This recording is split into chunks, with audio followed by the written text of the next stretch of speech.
knows me. So you noticed some wildfire hazards and moved your bonfire to a safer location. Yeah. Yeah, that's Smokey, all right. He likes it when people help prevent wildfires. It hits him close to home. Not everybody gets the hug, my friend.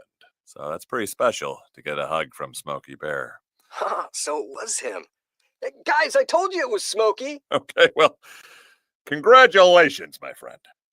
And thanks for calling. There are many ways to prevent a wildfire. Learn how you can do your part at SmokeyBear.com. Only you can prevent wildfires. Sponsored by the U.S. Forest Service, Ad Council, and your state forester. Hope you enjoyed your meal. And I just want to say, he's lucky to have a brother like you. Lucky? Caring for my brother is far from easy. Waking up every day, lifting him from the bed to the wheelchair to the car to get him to therapy on time, it's no small task between the doctors and the diagnosis, but nothing can disable this love. This is my big brother, my hero. He's part of me, like my arms and legs, so I'll be his. See, there's no time for tired. This starts again tomorrow. He'll be waiting for me. I wake up for him. I know he needs me, but I'm the lucky one, even though I need help now and then. If you're caring for a loved one, visit aarp.org/caregiving for care guides and community, or call 877-333-5885. Caregiving Resource Center. Support for your strength. Brought to you by AARP and the Ad Council. It's the Worldwide Sports Radio Network. The New York Giants and head coach Brian Daboll announced Tuesday that the JAXSON DART era begins now in the Meadowlands. After a miserable performance against the Chiefs, Russell Wilson has been benched in favor of the late first-round rookie after only 3 games. Can Dart bring Big Blue back to life and save Daboll's job as the 0-3 Giants face a gauntlet in Dart's first start against Justin Herbert and the undefeated Los Angeles Chargers? In an electric, high-scoring Monday Night Football matchup, the Detroit Lions outlasted the Baltimore Ravens and QB Lamar Jackson 38-30 behind the dominant run game of Jahmyr Gibbs and David Montgomery, who each had 2 touchdowns and one of the best offensive lines in football.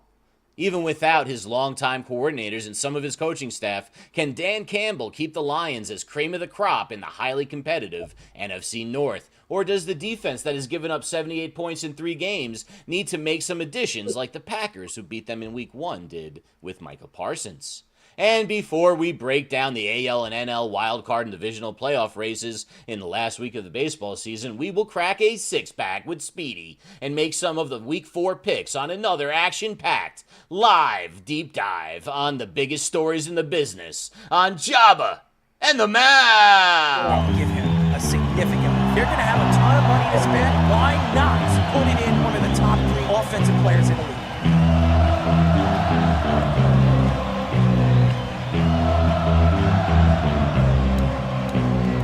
We're going to be looking at Aaron Judge and saying that he can't win the big game. Michael Jordan said, I played 82 games. You don't see LeBron doing that. This is a game where you got to go perform. I told you, Giant fans, that Saquon Barkley, at this point, I'm gonna fight him all. A 7-nation army couldn't hold me back. They're gonna rip it off. Taking time. Say whatever you want about Patrick Mahomes. He's the best quarterback in the NFL. Really? And I'm talking to myself at night because I can't forget. And back and forth through my mind behind a cigarette.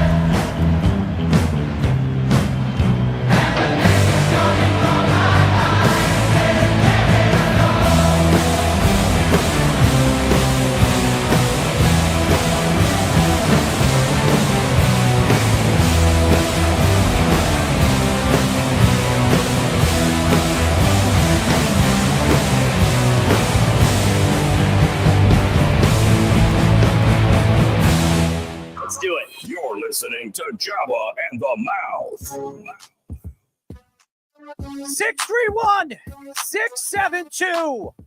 631-672-3108 is the number to call. You're listening to Jabba and the Mouth. I am the Mouth himself, Mr. Errol Marks. My co-host, Mr. Flamethrower, Jabba Chamberlain. the speedster, as the producer slash co-host of the show. Executive producer Aaron Fishman, you just heard him. On the board, Mr. Tommy Poops or Scoops.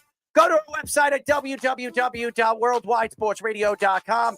Check out all our shows throughout the week, including Jabba and the Mouth every single Mondays and Wednesdays at 7:30 p.m. All you have to do to tune in and check out our local listings for all our shows is go to our website at www.worldwidesportsradio.com. Yesterday, I was talking about how great the weather's been. It's getting cooler. It's completely different weather. We're coming to fall here in Long Island, New York. And then today we had an 80-degree weather. It was raining. It was up and down. I don't understand this weather. I don't get it. We're here in Long Island. I'm trying to figure it out. And it's not just Long Island. It's New York as a whole. And you go a little bit upstate, Buffalo, it's about 60, 65. A friend of mine lives up there in Buffalo. He loves the weather right now. But he said he saw flurries in the morning, this past morning. So at least they're getting some kind of snow. I don't think we're going to see snow until probably January or February. But nevertheless, Jabba, I know it's probably around 80, 85 degrees over by you. I don't get the weather in Nebraska, and I definitely don't get the weather here in New York. It doesn't make any sense. Yeah, no, we're Jekyll and Hyde over here. So yeah, it's humidity is still here. I just had a buddy from Arizona. He's like, I left and it was 108. It was nice. And then he goes, I get here, this is miserable. It's humid. So I guess that dry heat is something you get used to. But yeah, we've actually had decent weather as far as no rain. But yeah, I was watching the Ryder Cup stuff, and it's supposed to rain like today, tomorrow, and Friday. It's supposed to rain all weekend. So good luck to the golfers playing over there at Bethpage Black. I don't think they're going to really enjoy it. It's one of the hardest golf courses to play on. How far is that from you guys? Not far at all. Probably around 20 minutes, 25 minutes. Oh, okay. It's not far. And what I've heard is all the hotels pretty much here on the east side and even half of the west side, they're all practically packed. You're not finding a hotel or a motel anywhere around Long Island or the Long Island or Nassau area practically all week from today all the way on till Monday, because people are staying after Sunday before they leave and wherever they're going, back to North Carolina, California. Well, yeah, not only do they have this, but in Nassau County, they have the Junior Ryder going on right now too. So you guys are getting both of them. I think Tiger Woods is playing. Tiger Woods' son is playing in the Junior Ryder Cup. So, Junior Ryder Cup? Yeah, I think so. So I would assume he parked his yacht over there. He's done. Yeah, he's done that before. He always does. And by the way, if anybody wants to find a golfer or any superstar player that is playing anywhere in the Nassau and Suffolk area, and you want to look for a yacht, Freeport, that area right over there at Amityville Harbor, that's where they're planning their boats. So if you're looking to find a way to get autographs, that's where you go if you want to find Tiger Woods' boat or Phil Mickelson. I know he has a yacht as well. So anywhere you want to look for a yacht in that particular area, that's where you go. Amityville Harbor, or I would say Freeport, that area right by the water, the Nautica Mile. So that's where to go, baby. Anyways, I want to say something before the show. And I really want to get into this because over the last 24 to 48 hours, my ear was popping. All day yesterday, I was trying to figure out if I lost my hearing. And one of the main reasons why was this show with the Dial It Up segment with Fish, okay? He screams, dial it up, and my ear just blows up. And I don't know what happened. I don't know what happened, but after the show, I was trying to get my hearing back. And throughout yesterday, all the way towards the night, I couldn't get my hearing back. It was really, really bad. And honestly, I really thought I wasn't going to get my hearing back. And it's not even funny. I know you're giggling, Fish, and you think it's funny. But I was thinking today might not go to work, just to go to the ear doctor because my hearing wasn't coming back. It was just popping. I heard an echo in my right ear. But late last night, probably around 10:30, my hearing came back. It felt like there was just like a bridge. My uncle told me it could be some kind of wax. And when it vibrates, the sound vibrates in your ear, it could move the wax. But I'm so. Is it like if you had swimmer's ear? It sounded like that. I seriously, sincerely did not have barely any hearing out of my right ear. It completely went, and I really thought I blew my eardrum. And then all day yesterday, I was wondering what was going on. People would call me, and I had to go to my left ear because my right ear I barely can hear, and I was hearing echo sounds when I was hearing people. So now tonight, I did not forget to wear my earpieces. So I have like these ear blockers, which I bought online a couple of months ago, and I never wear it because they're uncomfortable. But now I have to wear it because I don't know how loud somebody's mic's going to be and how it's just going to completely blow. I like the one for fireworks where you just like stick in your ear. That's what it is. And it has a little end where it has like a little squeak of sound where I can't hear myself through the mic. I hear like a humming through my earphones, if it makes any sense. So to me, it's safer, and I'm going the safe route tonight. I'm not blowing my eardrums. I promise you guys. I'm not going to say, hey, I'm not going to be doing a show tonight or this week because my ears are popping and I can't hear through the headset. So that's why Errol, decades of DJing and like being in these big, loud scenarios, and it's me with my NBA Jam. It happened after the show and dial it up. It happened right after that. How are you not surprised when I say it? You know it's coming. I understand that, but I don't know how loud you're going to get. And a lot of people, when you're on the mic, and sometimes your mic's a little up, and I have a headset that is connected to a volume key, so I can go as high as I want. Sometimes when people are speaking, what was it? Monday, right. Mike was a little low. Yeah. So I brought his mic a little higher on my side, and that was why I blew my eardrum. So truth be told, I couldn't hear yesterday practically the whole day. And I was thinking about putting peroxide in my ear because that's what my uncle said. Put peroxide in your ear and let it sit for 15 minutes and it'll absorb whatever's in your ear and open up a hole where you'll be able to hear. So I didn't do that. And I got a chance to put together my very beautiful shoe collection holder. So I have one of them set up right now. It looks pretty damn good. One of the shoes are actually popping out right now, but I'll fix it during the break. But we have a great show lined up for you guys a little bit later in the show at 8:45. We will be talking to Chat Sports Steelers and NFL analyst Jack Sperry. Yes, ladies and gentlemen, when Jack comes on the show, you don't know what you're going to get, but when he speaks to me, he comes at me with fire. And for some reason last year, he loved the Russell Wilson situation, and he loved the Justin Fields thing. And then when he heard Aaron Rodgers was going to the Steelers in the middle of the preseason, really during OTAs, that he was signing a one-year contract with the Steelers, he was all over social media saying, Super Bowl or bust. And I don't see a Super Bowl no matter what. I'm just speaking the truth here. But the Steelers are 2-1, but they're really bad 2-1, just my opinion. Speaking of a really bad team, the New York Giants, NFL insider Ian Rappaport reported Tuesday that the New York Giants have named JAXSON DART their new starting quarterback, benching Russell Wilson after only 3 games. Wilson struggled in 2 of the 3 games this season, all losses, and was embarrassing in the red zone versus the Chiefs in week 3. Wilson threw for just 160 passing yards and 2 interceptions in week 3 and was near the bottom of the league in quarterback rating and completion percentage. SNY's Connor Hughes reports that JAXSON DART was already good enough to be the starter in week 1. The Giants held an open competition during training camp.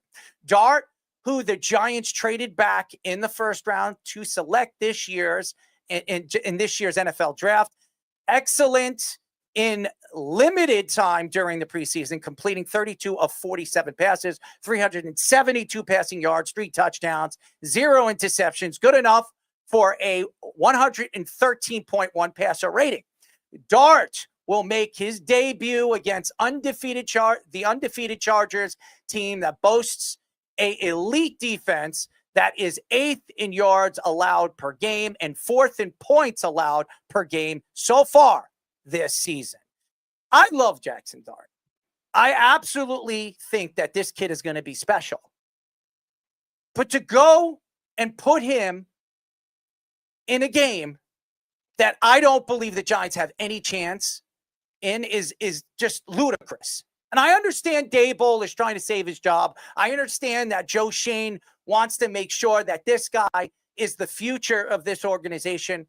But why not wait one more week where you're going to the New Orleans and playing the Saints, which are one of the worst teams, could be arguably the worst team in the NFL. Now, I understand the Kansas City Chiefs have not looked good. They're 1-2, and they're a really bad 1-2. And Andy Reid, you see his frustration on the sidelines when he's running after Travis Kelce and bumping chests with him, not in a good way, in a bad way. You know that this is not what Andy Reid wants. Nevertheless, Russell Wilson did not look good. And the Kansas City Chiefs defense is not as good as it's been over the years. They're older.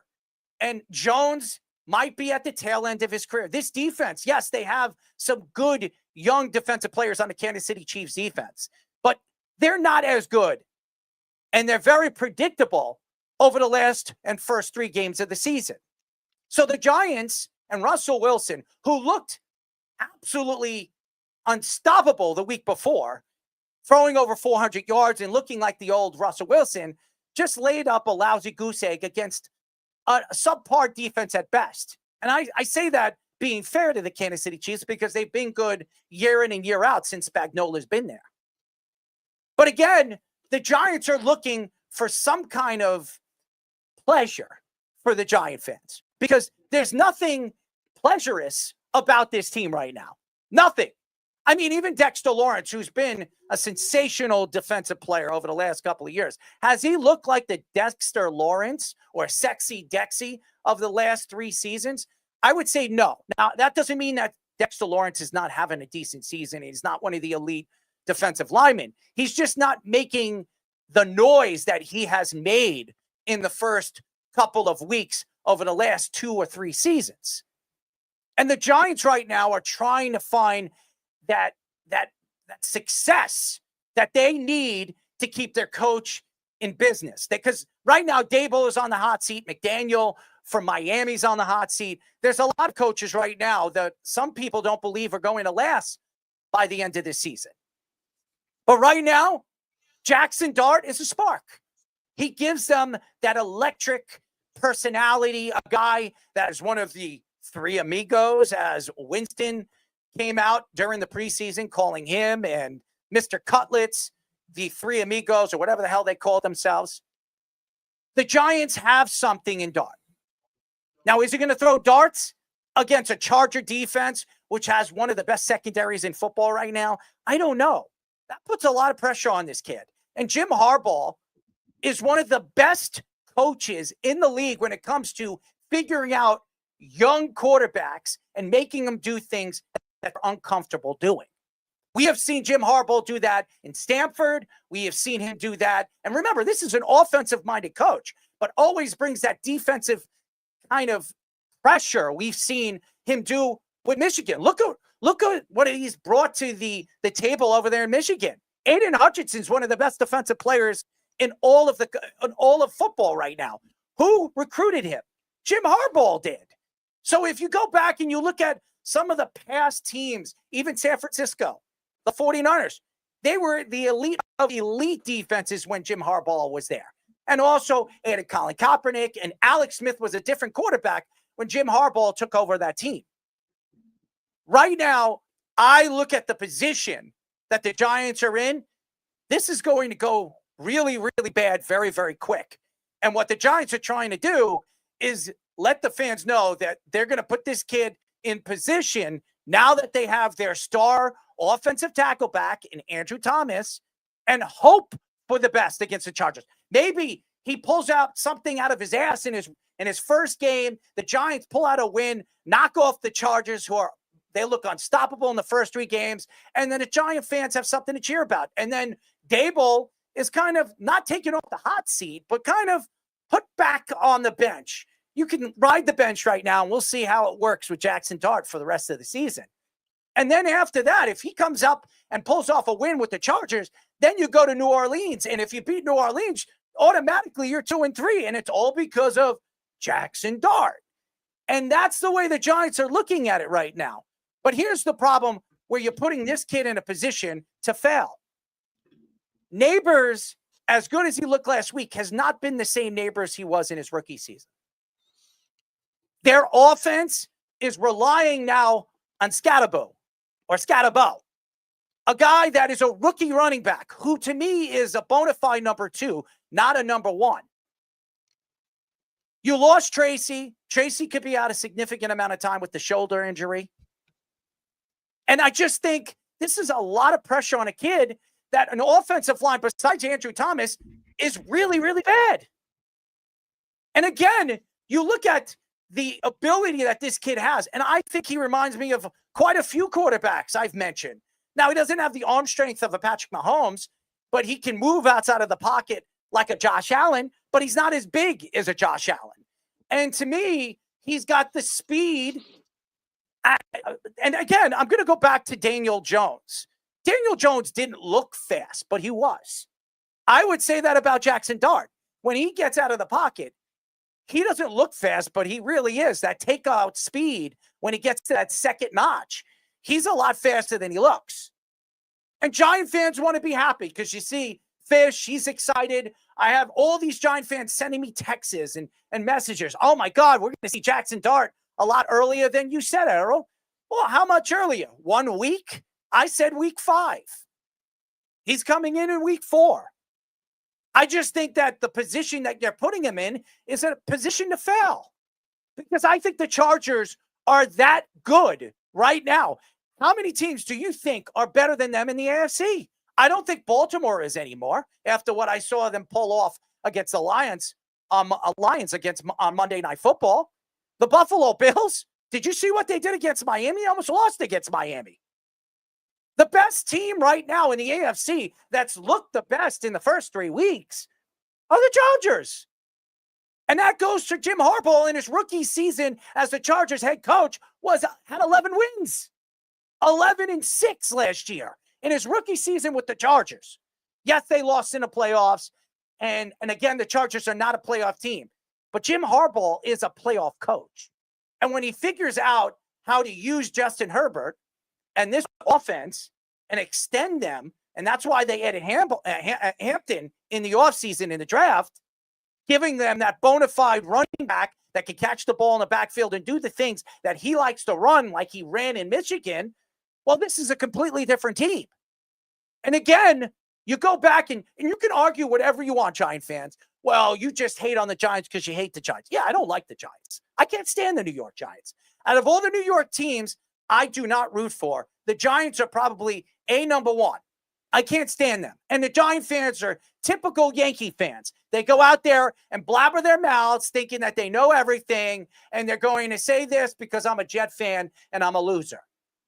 Facts are, they're in the same division as the Philadelphia Eagles, who I root for as well.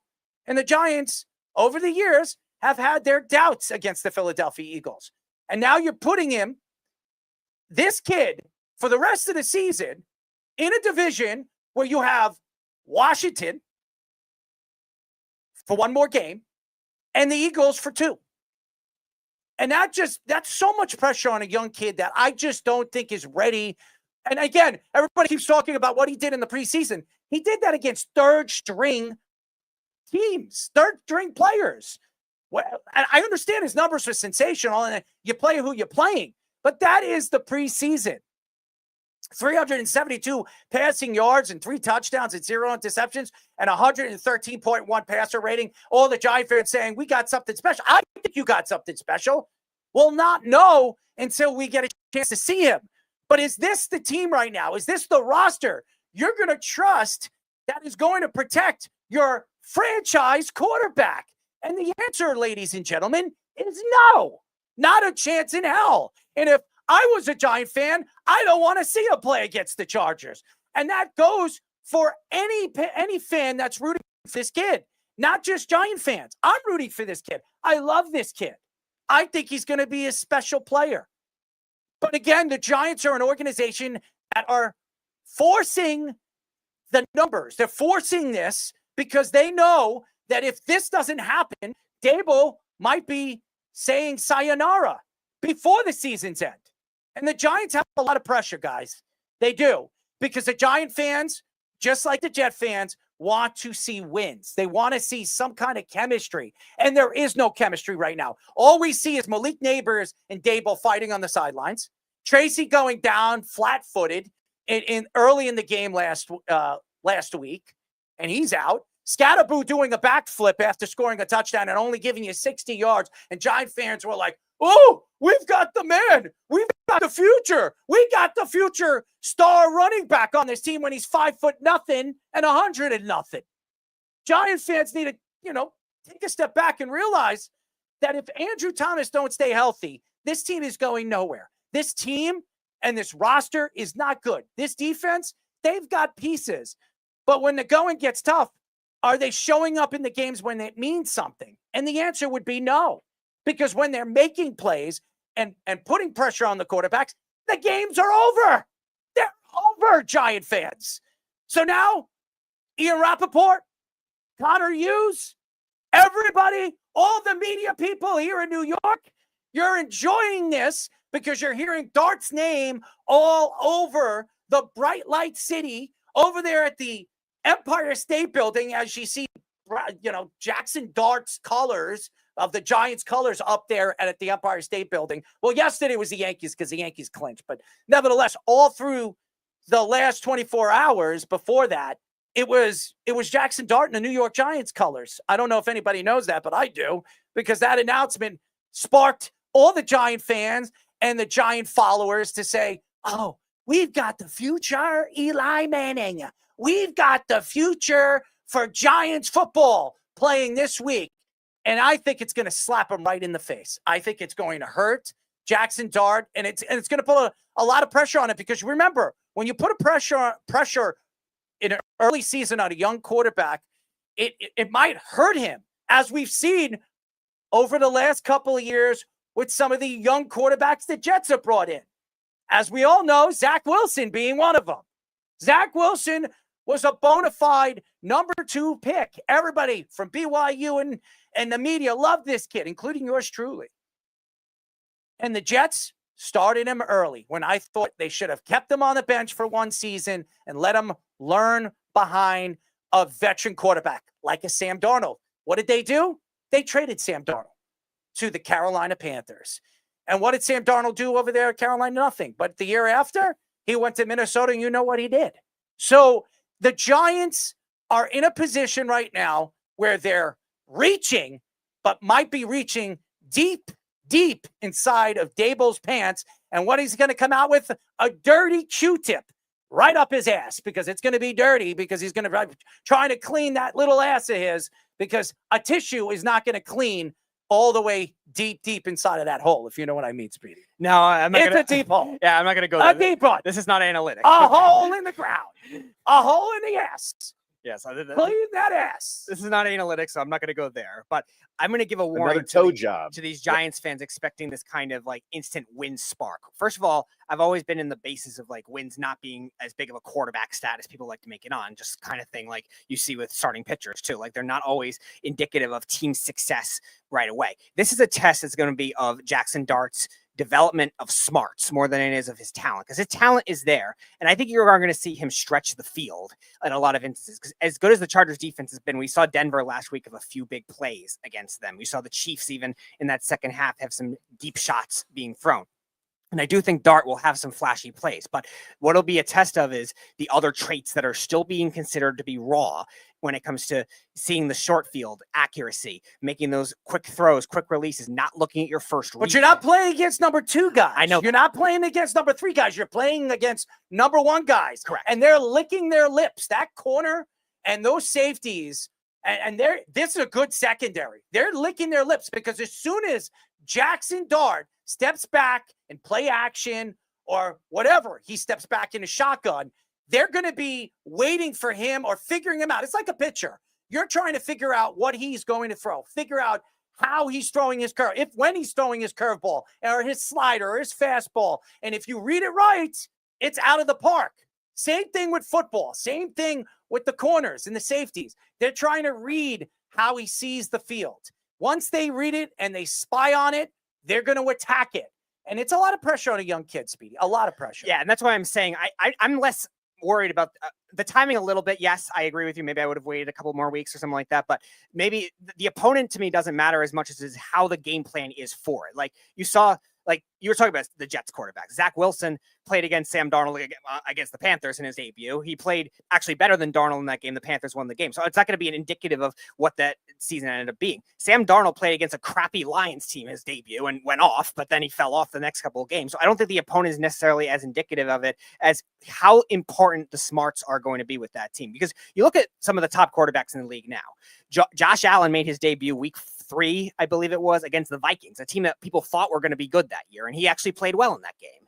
And Joe Burrow, he hung tough with the Bengals in a lot of his games in his debut before he got hurt, his season debut. So I don't think it's as much of a wins factor. And Giants fans cannot think that way. You can't. First of all, you're comparing this guy, Jackson Dart, to an all-world quarterback. We don't know what Jackson Dart is. We know what Josh Allen is. And Josh Allen was a top 10 pick. Jackson Dart was the bottom feeder of the first round. The Giants traded into the first round to get him because they thought he was a early second round pick. So you're comparing him to Josh Allen, who was a top 8 pick. He was Buffalo's 8th pick or 7th pick. So I think you're going a little overboard with this, trying to compare him to Josh Allen. I'm not comparing the prospect. But you are. No, I'm not. You are. I'm not comparing the prospect. I'm comparing the opponents and the situations of the teams when they were at the time. Lamar Jackson's an exception because he was already inherited a good team already. So him playing the second half of the season with the Ravens were already a talented team. Justin Herbert accumulated a roster that was probably better than the Giants, but was still probably flawed in a lot of areas at the time. And he still put up good numbers. He won Rookie of the Year. So there are circumstances that work for that. Maybe to a lesser extent. Let's go for the second and third tier quarterbacks. Jared Goff, I'll use him as an example. McVay's first year that he was there. He didn't play a lot with Jeff Fisher there. I give him a pass because he had terrible receivers his rookie year. And even worse than the Giants do right now. Year 2, he's inheriting Robert Woods. He's inheriting Sammy Watkins on this team. New wide receivers all at once. And he made it work in that offense in a year they weren't supposed to be that great. But my thought here is even when you look at the Giants wide receivers, and it's not a bad wide receiver bunch. They have 3 decent. They have 1 great one. And the other 2, I mean, Slayton's not good. And Mr. Little Man, who runs around the field like a little flea, I mean, he looks good in certain parts of the game, but when he goes deep, he's not as fast as all these other corners that he's playing one-on-one with, and he's small, so he's not going to jump over these big, tall corners or safeties. So you can't really use him as your secondary wide receiver. You got to put him in the slot. So I automatically, the Giants are putting him in a position where he's going to fail. It's not the same thing as Josh Allen, because the one thing Josh Allen has is size. This kid, even though when you look at his size, he's not small. He's 6'3", 6'4", but he's not the same, when it comes to, like, he's the size of Jabba. He's got a lot of meat on him. But when you look at Josh Allen, he's like 240 pounds. He's solid. He's a solid quarterback. This kid is maybe soaking wet 215 pounds. So it's a different way of trying to compare a guy that can run you over like a bulldozer and another guy that has speed on the outside. Yes, we've seen some fun things in the preseason games against third-tier type of defensive linemen, not first-tier guys that are going to eat you up alive or try to eat you for dinner. That's the problem. So to compare this or try to figure out if this is the right decision for the New York Giants, the answer would be it's the wrong decision for the New York Giants. Absolutely wrong decision for the New York Giants bringing him in this game. Kevin in the comment section, not a fan of how swaggy Dart is while having nothing done yet. Yeah, okay, fine. But we've also seen quarterbacks have that kind of personality coming out of the draft too. And again, Lamar Jackson was that same kind of guy out of the draft too. When everyone's like, oh, he's not a wide receiver, he's a quarterback, and he still had that kind of flair when he came in. Everything quarterback personality is different. We've seen the other extreme, obviously, with Shedeur Sanders and all the crap that he has done already. I think Jackson Dart's kind of somewhere in between that from a personality standpoint. He's quiet. Yeah. That's the only thing I think you should be excited about is the guy doesn't go out there and blabber his mouth. He's pretty to himself. He's kind of like an Eli, but he has a flair to him. He smiles. He's a go-getter. The fans love him. He's dancing, and he dances around with the guys on the sidelines. He likes the fact that him and Jameis have a good connection. That's something that you like about him, his personality. But that's something that Eli didn't have. At least we didn't see it out in the public end. In the locker room, everybody said that Eli was one of the funniest guys, one of the pranksters. But outside in the open, Eli was the quiet guy. He was the leader, but a silent leader. JAXSON DART is not a silent leader, but he's one of those guys that are not going to go out there and throw his teammates under the bus like we've seen Geno Smith do. I mean, he's not one of those guys. So that is a good sign when it comes to leadership. But putting this kid in a position, and I know what Giant fans are going to say, if he wins or even keeps this game close, oh, this guy's unbelievable. Blah, blah, blah, blah. Oh, my God, that guy's made the right choice. This guy's been sensational. And then what happens? Next week against the Saints, he lays up a lousy goose egg, and then the media is going to eat him up alive. I just think the Giants need to hold up on this. Be protective on your franchise quarterback. That's why I was saying I much prefer smarts over stats right away too, because I use the Sam Darnold example. He has this great game at his first game of the season against the Detroit Lions, or a crappy team, and all of a sudden the media is going to blow it up, and then he's going to have the freelance to do whatever he wants. I don't want JAXSON DART to have that kind of mentality, because he can be a gunslinger. He could try to throw on the run too. I care more about the smarts in the game. I don't expect the Giants to be even close in this game. I'm not expecting him to win. Wins are not a quarterback stat the same way as it is with a team stat, with a coach, as it is with a quarterback. I just want to see him have the accuracy and the decision making to not go with his first read like we've seen young QBs do.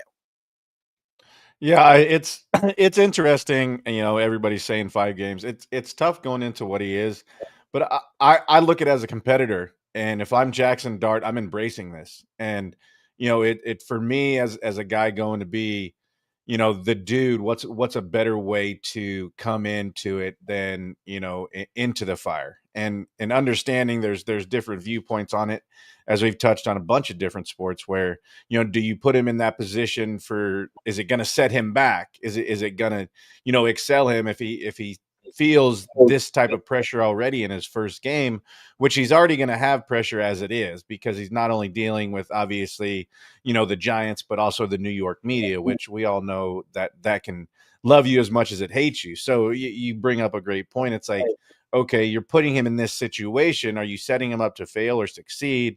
And then also I see where Speedy's coming from. It's like, okay, put him in a situation, not necessarily a win or a loss, of how you do it. So, it's tough.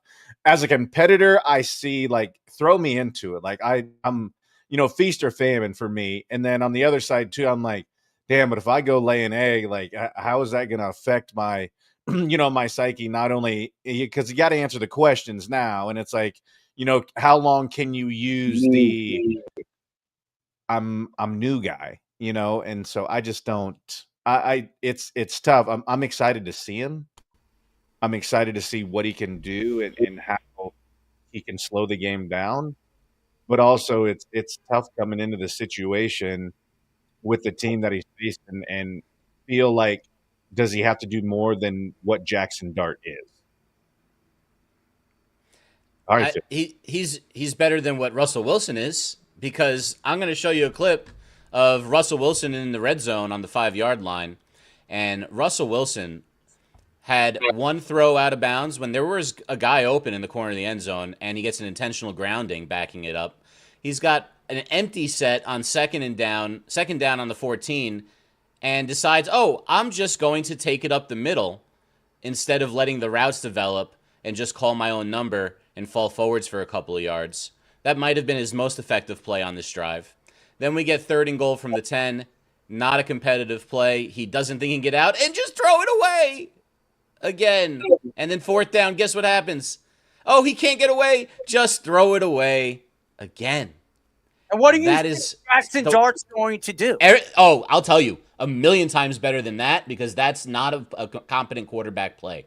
JAXSON DART rolls out of that pocket. Russell Wilson proved in that drive that not only can't he roll out of the pocket, he knows that he can, and he's not even going to try it. No. Daniel Jones would try and he'd get hurt, and he would do all these things, get a couple of yards. Look, no, you're not arguing with me on this. That is why Daboll made this move. Now, I think he should have went to I am Jameis gonna Winston. argue with this. I think he should have went to Jameis because Jameis is the crazy type of guy that maybe you can't scheme a defense against. So that, like, even though they're the better team, maybe like Jameis like screws them up, you know? That guy, you were talking about Jameis Winston, the guy that, is better on social media than he is on a football field. That guy who probably throws. Jameis Winston got Jerry Jeudy a lot of money last year by throwing him the ball a lot. And guess what? Jerry Jeudy still sucks. You know, and Jameis Winston throws the ball a lot. Maybe that would work against a team that's obviously better than you in the Chargers, that instead of putting Jackson Dart up there, like you said, to just like send him to the Wolves. But maybe it's because, you know, if you send him against this team, maybe the winnable game against the Saints next week, assuming he stays healthy, now he has a game under his belt, and he's a little bit more ready to win the winnable game. Giants either. That doesn't mean that. First of all, you're going into New Orleans, and they're hard to beat. The fans are very loud. They always come in like doubles. I mean, that place is always packed, no matter how bad the Saints are. It's the easiest team on their roster because Spencer Rattler's the starting quarterback over there. Let's face it. You know, he's terrible. He's not a starting NFL quarterback. One during Super Bowl week that you wanted me and you wanted to go and try to drag him over there to our table. So I thought it would have been great, a great interview. Arrested. That's what would have happened. Well, it would have went viral, but probably would have helped the show, I guess. After I get thrown in I could have seen Shador on the way out. That was another thing. After what I got a chance to witness with Shador Sanders with 25 people, he's in the middle and he was swallowed by his entourage. And all he can speak to is these two kids running up to him asking him for his autograph. And by the way, is he that tall? Is he as tall as it says? No. Who, Rattler? No, Shador. No, Rattler was taller than Shador. Yeah. Really? Yeah. Yeah, he was tall and skinny. I will say this. I didn't like how the NFL, the way they treated us on Super Bowl weekend. I'm not going to talk about it during the show. I'm sure they have those little, what do they call them, memes following us or probably listening to the show. I don't want to hurt ourselves for this year at San Francisco. But I will say this. Why do you have kids at Radio Row with credentials and not have, more radio people at Radio Row? There were kids with credentials running around asking for people's autographs. I mean, that is for really professional media guys, not for kids. And I'm not taking it away from kids looking to get autographs from Joe Burrow or Travis Kelce or whoever was there trying, they're doing their interviews. To me, it's kind of wrong the way the NFL treats the media guys, especially a certain amount of media people that have a great show and a great product to put them center stage on their platform. I didn't get that. So I was very upset. I also never got how they decide yes or no. Cause and it's funny that you bring that up because same thing with the College World Series. And I'm just like, I put my son on there obviously for a stupid reason, but they didn't even bat an eye. And then literally a friend of mine just jumped to a different platform and they were like, nope. And I'm like, how do you pick? And they've been covering it for the last 6 years. It doesn't make sense. So Errol, I do have one bone of contention of things before we move on of what you said. Cam Scatterbo is not a little guy. Cam Scatterbo is almost 6 foot. He's 5'11", 215. He's small for a running back. No, he's not. That's not small for a running back. That's regular size for a running back. An inside the tackles running back. He's 220, bro. First of all, he's not 5'11". He just they're saying he's 5'11". He is definitely not 5'11". Okay, he is small. He is a small man running with. He's bigger. He's like your size. He's your size. A little bit bigger. I don't think a little bit bigger. Well, because you just lost weight. He's a little bit bigger, right? All right. So I think, like, that guy, he had 10 carries because he came in halfway through the game because Tracy dislocated his shoulder. 10 carries for 60 yards. That's 6 yards a carry. That plays anywhere in the NFL. He had 6 catches for over 60 yards. That's 10 yards a reception. That plays anywhere in the NFL, especially from the running back position. He's for real. No, okay. He is for real. Him and Jackson Dart could be something. All right, let's see what he does against the Chargers defense. Then he's going to do absolutely nothing against the Chargers defense. He's not for real then. So what is a successful game for Jackson Dart in his first week when we don't think he has a chance of winning? What would be successful? 200 yards, one thrown touchdown, one run touchdown in for him. Something like that, I think, is successful, and keeping the game close and keeping the Chargers at bay as an offense. That's two what or I fewer would. turnovers. Yes. Right. I would say if that. Yes. Speaking I wasn't sure if you heard me though, because I know you've been having some trouble with the hearing. You're an idiot. Just wanted to make sure that you heard what we said about Cam Scatabo there at the end of the segment. Yes, Fish. The Lions beat the Ravens in a shootout on Monday Night Football, 38-30. It was the Lions, yes, the Lions running game that dominated the game with the dynamic duo in David Montgomery and Jahmyr Gibbs, combining for 218 yards rushing, 4 total touchdowns. The Lions offense is third in yards per game and tied in second in points per game this season. In another losing effort, Lamar Jackson was great again with 288 yards, 3 passing touchdowns, with an additional 35 yards rushing. The other Raven stars struggled in this one. Wide receiver Zay Flowers having just 2 catches for 13 yards. Thank you, Zay. And star running back Derrick Henry having only 50 yards and another fumble in the fourth quarter, which really cost him, by the way. His second costly one this season after doing so in week 1 versus the Bills. The Ravens defense has been the worst in yards allowed per game this season and is second worst, only ahead of the Dolphins in points allowed per game. In week 4, the Ravens will face the Chiefs. Yes, Kansas City in a battle of underperforming 1 and 2 teams. Well, first of all, Baltimore is way better than Kansas City, but the Detroit Lions needed to make a statement. And they had to go to Baltimore. Baltimore, which if you look at Lamar Jackson's record at home since he's come to the NFL, I think he's only lost like 5 or 6 games. That also goes towards the playoffs as well. This is a guy that is practically unbeatable at home. He's really that good. And to say that you went into Baltimore on Monday Night Football on a national stage after getting your butts whipped by the Green Bay Packers, the way you did in just absolute dominant form in Lambeau Field, a Packer team that looked a shell of themselves this past week, losing 13-10 against the Cleveland Browns. It says a lot about your coach. It says a lot about your team. It says a lot about your belief in what your team could do when you have the ability to do it. And the Giants, I talked about what Scatabo did when Tracy went down. Scatabo is not Jahmyr Gibbs. Scatabo is not David Montgomery. And if I were the Giants, or if I was any NFL team next year, David Montgomery still has a lot left in him. He is a free agent after this year. There are teams that are going to be looking for a veteran running back that can absolutely be a number 1. I'm sure the Chicago Bears very much wish they didn't let David Montgomery go. Because since David Montgomery, who have they had? Swift? Give me a break. He's got a Swift. I'll give him a Swift kick up his ass because he stinks. Right now, this Detroit Lion team need to show up on a big stage and do it in a dynamic fashion, and they did. They showed you why this running game could be the best in football once again this year. What Jahmyr Gibbs does in the backfield, catching the ball and using his wittiness on the outside with his speed to really dominate, and then David Montgomery's power backing, punching it right down your throat. This is as dynamic of a running game we've seen in the NFL in a very long time. By far the best running game in the NFL.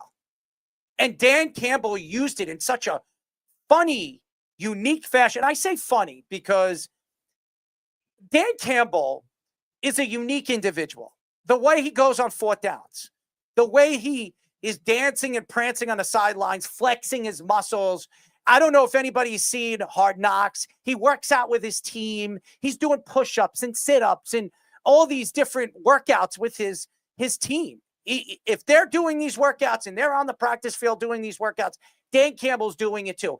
Even on the sidelines, when his team's jumping and doing shoulder-to-shoulder or chest-to-chest jumps when they're scoring touchdowns, who do you think is doing that? I mean, we've seen Aaron Glenn do it after after Will McDonald ran a kick block or whatever, a block kick, ran it right down and scored a touchdown. He was dancing and prancing all the way on the sidelines, and he's a Detroit Lions disciple. I mean, Ben Johnson will never see that. Ben Johnson is stern and stiff as Speedy's little thing in his pants. The fact here is Lamar Jackson, as good as he's been all season long, his team has not been. Derrick Henry has been a little fumble-rooski. He's been fumbling the ball a little too much. He's still one of the best running backs in the league. And when he gets off, or when this team is winning, he needs to be the big piece to that offense. He was not on Monday night. And that is the reason why Zay Flowers didn't have a big game. And that is the reason why this defense was on the field too much. And I saw the Baltimore Ravens really get tired in the second half. They were tired. And why were they tired? Because they were running all over the place for Jahmyr Gibbs. And David Montgomery was just punching them in the throat. And by the way, how about Mr. St. Brown and what he did in the open field? And this is why I believe this could be as good and as dynamic of an offense we have seen, even without Ben Johnson. And the reason why is they have all the weapons to succeed. And the offensive line is practically a top 4, top 3 offensive line for the last 2 or 3 years. Is it going to matter that Ben Johnson's the offensive coordinator because of that? No, it's not. Those guys got to play. And Jared Goff, who I used to make fun of for many, many years when he was with Sean McVay, I thought he was absolutely horrible. Ever since the Lions made that move, he's been a different quarterback. If you look at his numbers, Jared Goff's numbers have been the best when it comes to throwing in football over the last 3 seasons. You can look at, you can match his numbers up with Lamar Jackson, Josh Allen, Joe Burrow when it comes to consistency, scoring touchdowns, and really stepping in the pocket and making all those throws. That guy's as good as anybody in the league. Is he a fantasy guy? No, he's never a fantasy guy. No matter how many 400-yard games he has, because he doesn't run. And that's why a lot of people don't draft him in fantasy football. And the running back steal all his touchdowns. Exactly. So the fact here is, are the Ravens a Super Bowl contender this year? What I've seen over the last 3 weeks is their defense is not as elite as it's been. Think about it. When you have a front seven as good, when you have a linebacker like Queen, you have guys up front as big and as strong as they've been over the years. One of the best run-stopping teams in football for many, many years. This year, they're not.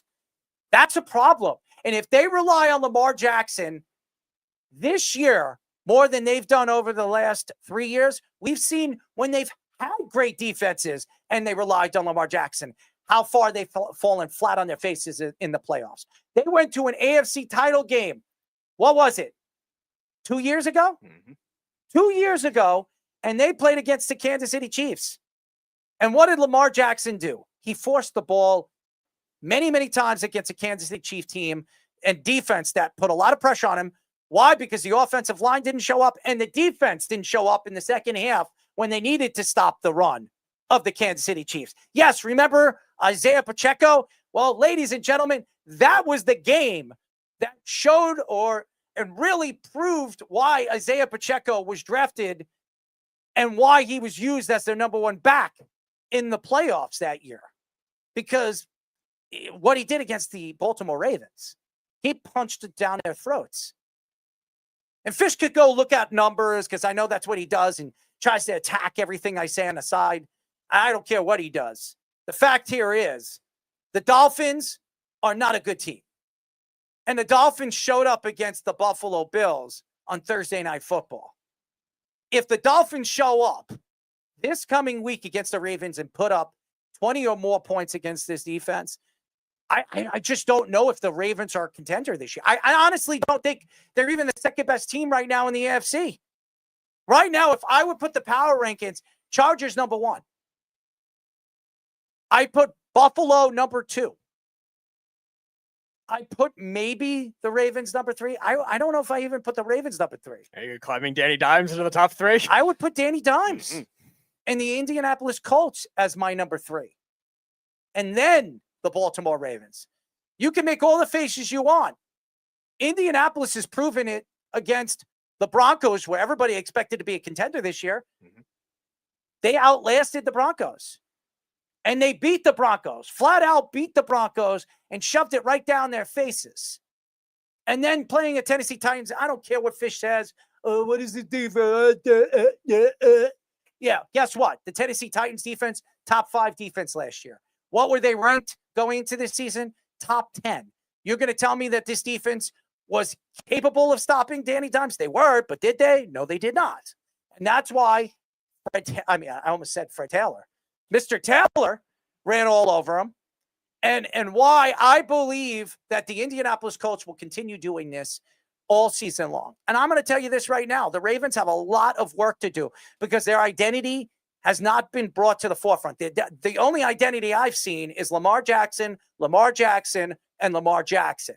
And if you're depending too much on your star quarterback, eventually he's going to go down. And if he goes down, who's your backup quarterback? Who are you going to depend on when the going gets tough?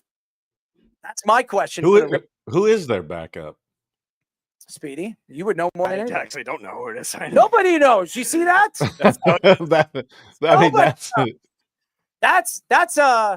That's a sell right there for all you fans. I just think right now the Ravens are in a really bad position. And again, they got to prove themselves.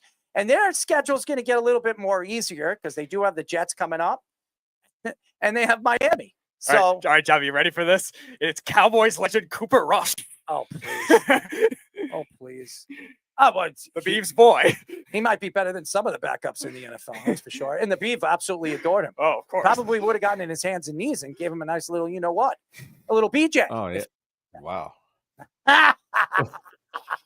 He's going to Cooper Rush him. Somebody's going to rush. It might not be Cooper after he sees the Beav on the football field. Oh, boy. He might be rushing the hell off the field after he sees the Beav running after him. I got your jersey, Cooper! Yeah. He's not more. Isn't that what Jeff claimed he was going to do? Get Cowboys season tickets or something like that? He did buy Cowboys season tickets. That's right. He did. And then he sold them. That's right. That's right. He did it because of the Beav. Right. He tried to sell them to the Beav, and the Beav didn't want them. He couldn't afford them. So. Oh, that was the reason. Not some Jerry Jones gripe or anything like that. That was pretty funny, by the way. Yeah. Jeff, if you're listening to the show, I thought that was hilarious. There are things that Jeff does that are very, very funny. I can't take away from Jeff in his stupidity sometimes and the way he attacks people over social media. But when he comes on and he says some of these foolish, crazy things, I could say I would agree with some of the things that comes out of his mouth in a funny way. And many, many times I go out in Florida and I want to meet up with Jeff and he says, yeah, we'll meet up. Why not? We'll go get a beer. Well, you can drink the beer. I'll just watch you drink. And I never hear from him when I get down there. He disappears off the face of the earth. Yeah, he's focused on his betting. Or eating dog shit because he was supposed to eat it. He was supposed to, yeah. He was supposed to eat it, but never did because he didn't follow through with his bet. Yep. It sounds like a lot of bets you make the people don't follow through Duck on. and weave. No, the duck and weave. John, but to put it in After they perspective, lose. Jeff didn't think that the Jets were going to trade for Aaron Rodgers or Derek Carr, sign Derek Carr that free agency process. Mm-hmm. And then he lost the bet, and a couple months later, he became a Jets fan. Yeah. That's so typical. Very typical. But going back to the Ravens, just to refocus on them. The main reason I thought they were going to be better was a lot of their defense. We were talking about it the week you were away, Errol. We were talking about them bringing in Jair Alexander as a slot corner, which I think was a big deal for them because Nate Wiggins was supposed to be a good prospect as a corner, and he played well when he was healthy, but he was never healthy. And Marlon Humphrey was an all-pro as a slot corner, but he still is. You would think still better. Good. He's still good, but he's getting old. It definitely has lost his step. He has been notoriously a slow starter the last couple of years, so I'm not as worried about him. It's more the depth with that position I'm worried about, and the edge rushers is always something you always worry about if you're the Ravens because they've drafted some good guys, but they've either gotten hurt or they've been misused with 3 different defensive coordinators. This year, though, they're having a lot of other problems with big plays down the field. Kyle Hamilton's played well. The rest of those safeties have not. The linebackers have really struggled this year. They're allowing these really big running lanes that you never see the Ravens do. This is a team that's always built from the middle. And you have one of the best middle linebackers in football with Roquan Smith. You have Matabuke, who got a big contract a couple of years ago. You have all these great interior defensive linemen, and they're allowing the Lions to run like crazy like that. The Lions do have a great backfield. I do agree with you on that. But the holes that they were allowing that kind of happen, you never see in the Ravens' identity at all. And then on offense, you're right. Derrick Henry does not look like himself. An offensive line that doesn't look like themselves. And Lamar is going to get pounded by bad teams if he has this level of having to do everything. By bad teams. And you never want that kind of thing because Lamar, he's been healthy the last 2 years, but the previous 2 years, he got hurt right at the end of the season. The Ravens made the playoffs. That went over like a fart and They hung tough with Cincinnati. And the year before, they missed the playoffs. They were 8-3 and fell apart. You do not want that kind of thing to happen at the end of the season. Now, I'll give them a little bit of a pass because they played some good teams, but this is really concerning when you're allowing that many points and have no defensive identity, which is something the Ravens always have. The identity of the Ravens right now is a team that has the worst defense in the NFL. They are ranked 31st in pass defense, 30th in run defense, worst in the NFL. They just got pushed around. Look, first of all, Penei Sewell is the best tackle in football, but that's only one guy. And they've lost a couple of. Zeitler's gone. Ragnow's gone from last year. Penei Sewell is a right tackle, right? Right tackle. Yeah. He's the best He's a right tackle in football. Taylor Decker is a left tackle. He's been a good left tackle his whole career, even when the Lions were terrible. Yeah. Yeah, and he's a top 15 left tackle, Taylor Decker. So, like, you have really good linemen still throughout that line. They didn't have him ranked super high coming into the year because, guess what? Some of their stalwarts retired. But when you have a program, I know the coach has changed, right? And he lost his coordinators. Ben Johnson's gone. Aaron Glenn's gone. But look, they're still running these crazy plays. In fact, one of them is good enough for Fish's Play of the Week this week. This is great about sport. You play to win the game. Hello? You play to win the game. All right, just real quick. I got to show you this play. I got to show it to you. It's unbelievable. I thought this would stop when Ben Johnson was gone. But guess what? Ben Johnson might not have been the one calling for all the trick plays. I think that our boy, Dan Campbell, is the type of guy that says, I need a trick play every week. What do you have for me? Take a look at this one. I call this the jet triple option. Usually, the triple option is done by the quarterback. But in this scenario, and this was to Gibbs for one of his 2 touchdowns in the game, Goff is actually lined up in the I formation like it's the 90s. It's actually a weak I, but instead of a fullback, that's Amon-Ra St. Brown playing the weak fullback, and they're going to give him a jet sweep.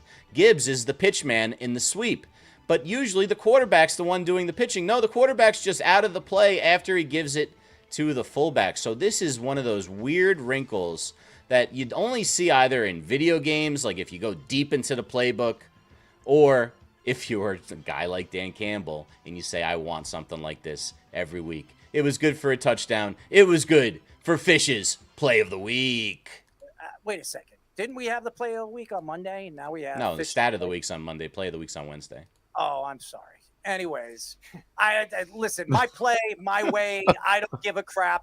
I will say this. John Harbaugh is going to be looking for a new job if this team doesn't figure it out. This is a team that is in a position that was expected to be a contender this year for a Super Bowl. I thought was one of my favorites coming out of the AFC. I don't know if I believe that now. This defense is not as good as it was. The secondary is a lot better than the front seven because the front seven doesn't put enough pressure on quarterbacks. And you can see they're not putting enough pressure on quarterbacks this year. They're going to have to use more blitz packages. And I think, obviously, with John Harbaugh, which is something that he has pushed over the years, he's going to have to shift that way if they're planning to be a contender this year. Because the AFC is so wide open, and I just expect the Broncos to get better. I do. I think Kansas City will get better week in and week out. I don't think they're as bad as they've been in the first 3 weeks. So I think there's a lot of teams that we're going to see. And the Bengals, whenever Joe Burrow comes back, if they could stay afloat, and Joe Burrow comes back, watch out for the Bengals because they're going to be explosive with Ja'Marr Chase and Higgins and the way they run the ball. So I expect them to contend too. And by the way, Trey Hendrickson has played this year, and he has 2.5 sacks. So still dominant at the line of scrimmage. And to me, you got to pay the guy. And if they don't pay him in the offseason this year, which I believe they won't, the Cowboys are very much going to open up the checkbooks because they need a pass rusher badly after what we've seen over the first 2 weeks, or really the first 3 weeks of their defense. They had one. And they let him go for a middling defensive tackle. $48 million. And a couple of future picks. $48 million. And again, what's Hendrickson going to cost? I'm just saying, what did Micah Parsons do against the Cleveland Browns this week? Not much. So you got to show up in every game, not just the big games on national television. I don't care who you're playing. And that's Micah Parsons. And I've said this about Micah Parsons really since he's come to the NFL. When the going gets tough and the playoffs start, this guy is not a playoff player. You got to be a playoff player if you're going to get paid like a playoff player. $48 million. There's only quarterbacks making more money than Micah Parsons. Is he worth $48 million? I don't know. Until Green Bay proves himself to be a contender this year, which after losing against Cleveland, I don't think they're as good as everybody thought they were going to be in the NFC that is fully loaded. Fully loaded. As we see Baker Mayfield this week and how about the Lions and the Eagles and what the Eagles could do. So the Eagles came right back against the Rams where we thought they were a contender this year and told the fabulous Sean McVay Rams to ram it up your asses, where the Eagles and our fat asses are going to block a field goal and run it right in, as we saw Mr. Daves do at 335 pounds. And that's what you call a ram jam, isn't it? Ram it and jam it, as we all say. And somebody's got to ram it and jam it because that's Nithin's statement. Well, damn it. I wouldn't hate on Micah Parsons' performance. He's still the number 4 ranked edge rusher in the NFL, according to PFF, after 3 weeks in the league. He's a top 5 guy. They put 2 to 3 guys on him every single play. Good. And then Rashawn Gary had a great game. That's what happens. That's why you trade for Micah Parsons. And I think the Ravens could take a word of advice and try to get a guy. And they're not going to get Hendrickson. There's no way that deal's ever going to happen with those 2 rivals. But you need to get someone that's actually going to be a force on the end. They need somebody. I'm saying this year. There's a trade deadline. I mean, look, I think a lot of us think Russell Wilson gets traded. But there's going to be people traded. And if there's a defensive rusher or a 3, it could even be an interior rusher, but I would say an end, they need to go look for it. They need to be better there if they're going to be serious. So different without those glasses. I'm sorry. I'm so used to you wearing glasses. I'm like, I'm trying to figure out what am I missing here? What is Jabba not wearing today? And I figured it out. Jesus, he's not wearing his glasses. But yeah, I again, going back to the Green Bay Packers and Micah Parsons, I think he's overpaid. And until he does it in the playoffs, I don't care if he's triple team, double team. It doesn't matter. If he doesn't show up in the big games, it doesn't matter to me. And that's all I'm going to say about that. And again, against the Cleveland Browns, because it wasn't on national television and nobody cared about the game, Micah Parsons did not show up in the big game. He didn't. Fish, I want to... By the way, Myles Garrett did. He always does. Myles Garrett's incredible. Yeah. Fish, I want to allude to what you were saying about maybe taking the big swing for an edge rusher too, because the Ravens have been looking for that consistent edge rushing depth for a while, and they have like 3 youngsters that they drafted recently that were supposed to be those guys. OA was the same draft with Rousseau and the Giants drafting Ojulari in that draft. You had David Ojabo, who was supposed to be a top 10 pick until he got hurt at the combine, and then this year they drafted Mike Green, who we all thought was a top 15 pick, and he fell in the draft because of off-field issue. You trade one of those guys like who you loved, Fish. He's actually looked okay, Green. He's just like a situational guy, though. Right. Look, he's got the Bryce Huff role right now. He plays 33% of snaps. He's not going to make an impact on the game, right? But he's got some talent. But Speedy, what you're saying makes a ton of sense. Mm-hmm. They're trying to do it in-house. They don't realize that's the position you spend on. This is why the Packers did it. A trade deal. Yeah, that's what I'm saying. You got to get somebody if you're real. If you want to compete, you're wasting years of Lamar Jackson's prime if you're not going to have a real defense. How many years is he going to be able to take this kind of punishment being this kind of mobile quarterback? He's you're just risking it. I don't want to see it go waste if I'm them.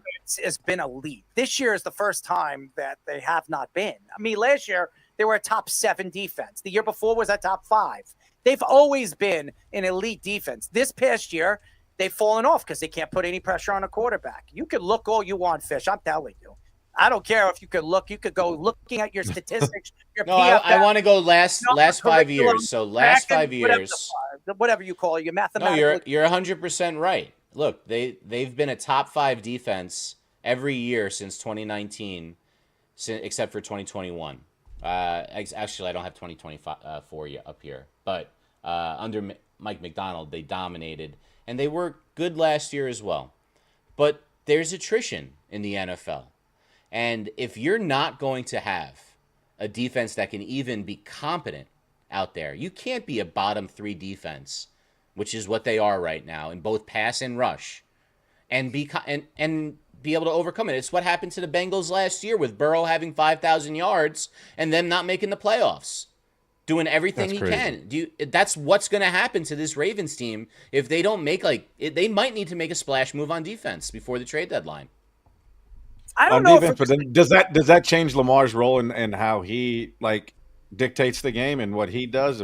Because if they lose him, get him hurt. Yeah. I think it opens up the game. If you're a fantasy owner, you're going to get a lot from Lamar Jackson because Lamar Jackson's going to have to do everything on the offensive side of the ball. So if you're a fantasy owner, you're loving it because Lamar Jackson's going to give you 40 points. As he absolutely beat me with a minute left in 2 of my leagues. Thank you for the owners that own Lamar Jackson, as I was swimming in a loss for the first time over the last 3 weeks. So it happens, but you don't want to see those guys because those guys are game-changing quarterbacks. He's a game-breaker, period. Lamar Jackson will beat you with his legs just as well as he's going to beat you in the air. And again, Lamar Jackson for years has always been, if you look at the guys that win fantasy, more than likely your quarterback is Lamar Jackson. More than likely. That's why a lot of people say draft Lamar Jackson in the first 2 rounds. Lamar or Josh Allen or one of those guys in the top. If you can get one of those guys. I still wouldn't do it. I went with it in our draft this year with Allen. I thought Allen would be better than Jackson. I had to make that pick. And I said Allen just has an easier strength of schedule, and he's more of a running guy, so I expected more rushing touchdowns from him than maybe Jackson. But it was super close, right? How do you really parse between the two? I just thought easier schedule. But maybe now I'm thinking I had it backwards. Harder schedule, bad defense. You've got to be in those games. You got to play comeback and get those garbage time fantasy points. I just don't know how many weeks Lamar's going to be able to do that and stay healthy with his style of play. It's really scary if they're going to play the rest of this whole season this way if I'm a Ravens fan. I mean, it should be fun to watch, but scary, bro. All right, ladies and gentlemen, my deuce of the day. The deuce of the day. You, not a log. I don't have a log, but you know.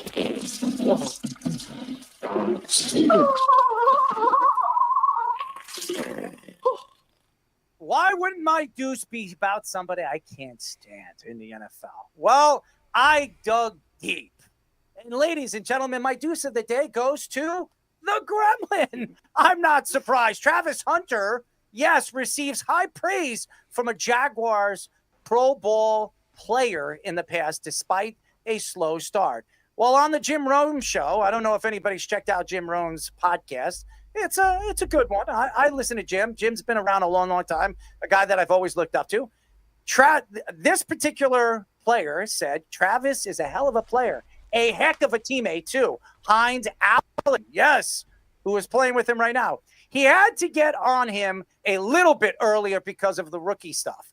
But once he kind of figured and dialed things up, he kind of accepted the role he was in.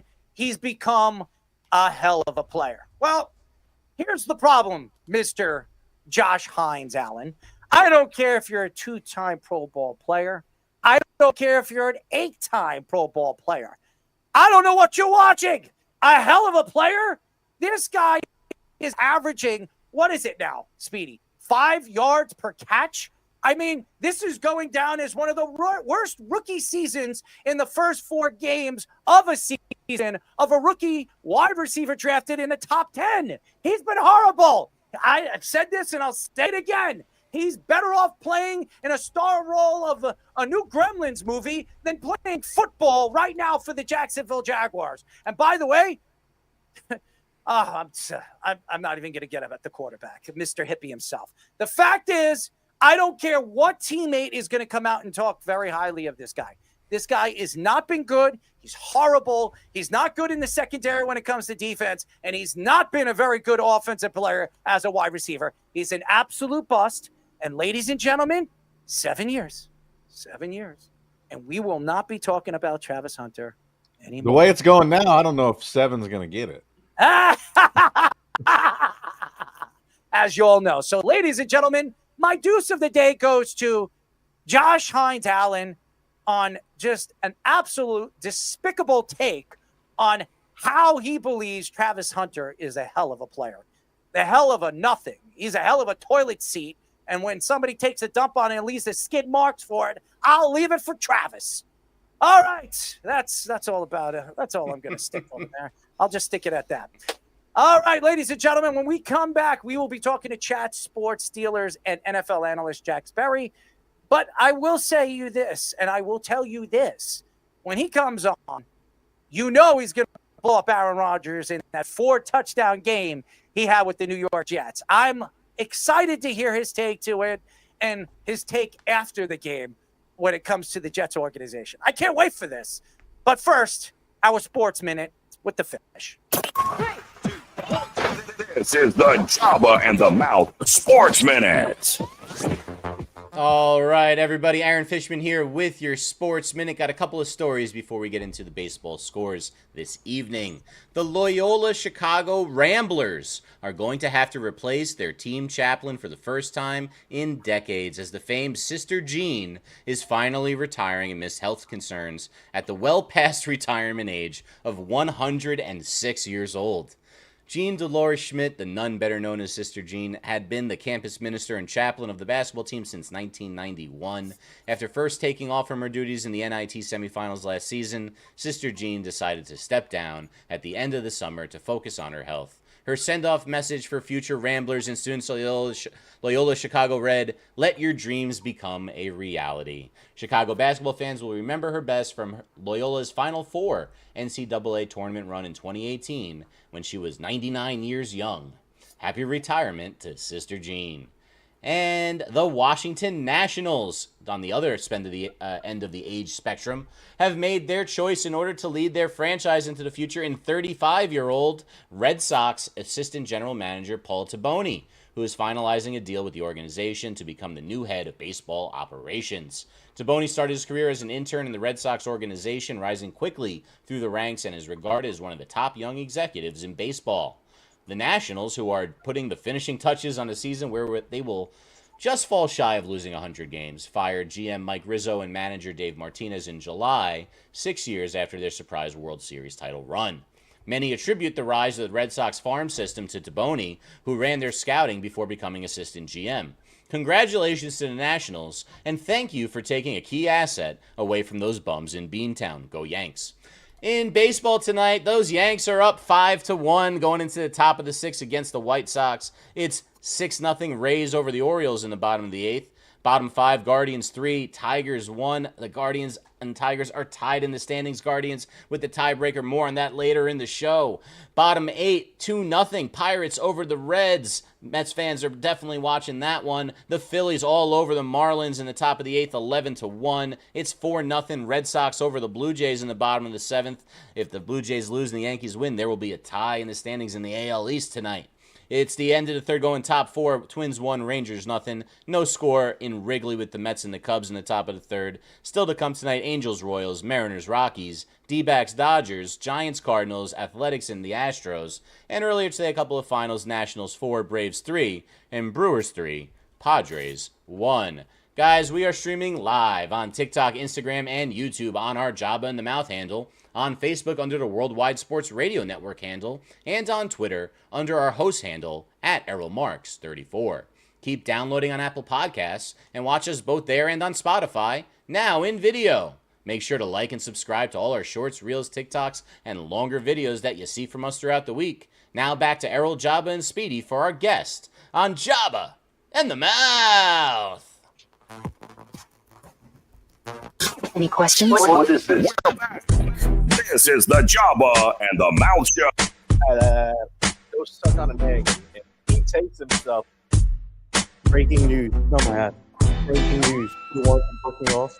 631 672 3108 is the number to call. You're listening to Jabba and the Mouth. I'm your host, the one and only, the Mouth himself. The Mouth of the South or the West, the East, the North, Errol Marks, and the flamethrower himself, Mr. Jabba Chamberlain. No, ladies and gentlemen, he's not wearing his glasses. He's lost over 35 pounds. He's looking excellent. He's looking sexy for his future wife and maybe Speedy Petey. Speedy, I don't know what you like. And the one and only Speedster as my wonderful co-host. Our website at www.worldsportsradio.com. Check out all our shows throughout the week, including Jabba in the Mouth every single Mondays and Wednesdays at 7:30 p.m.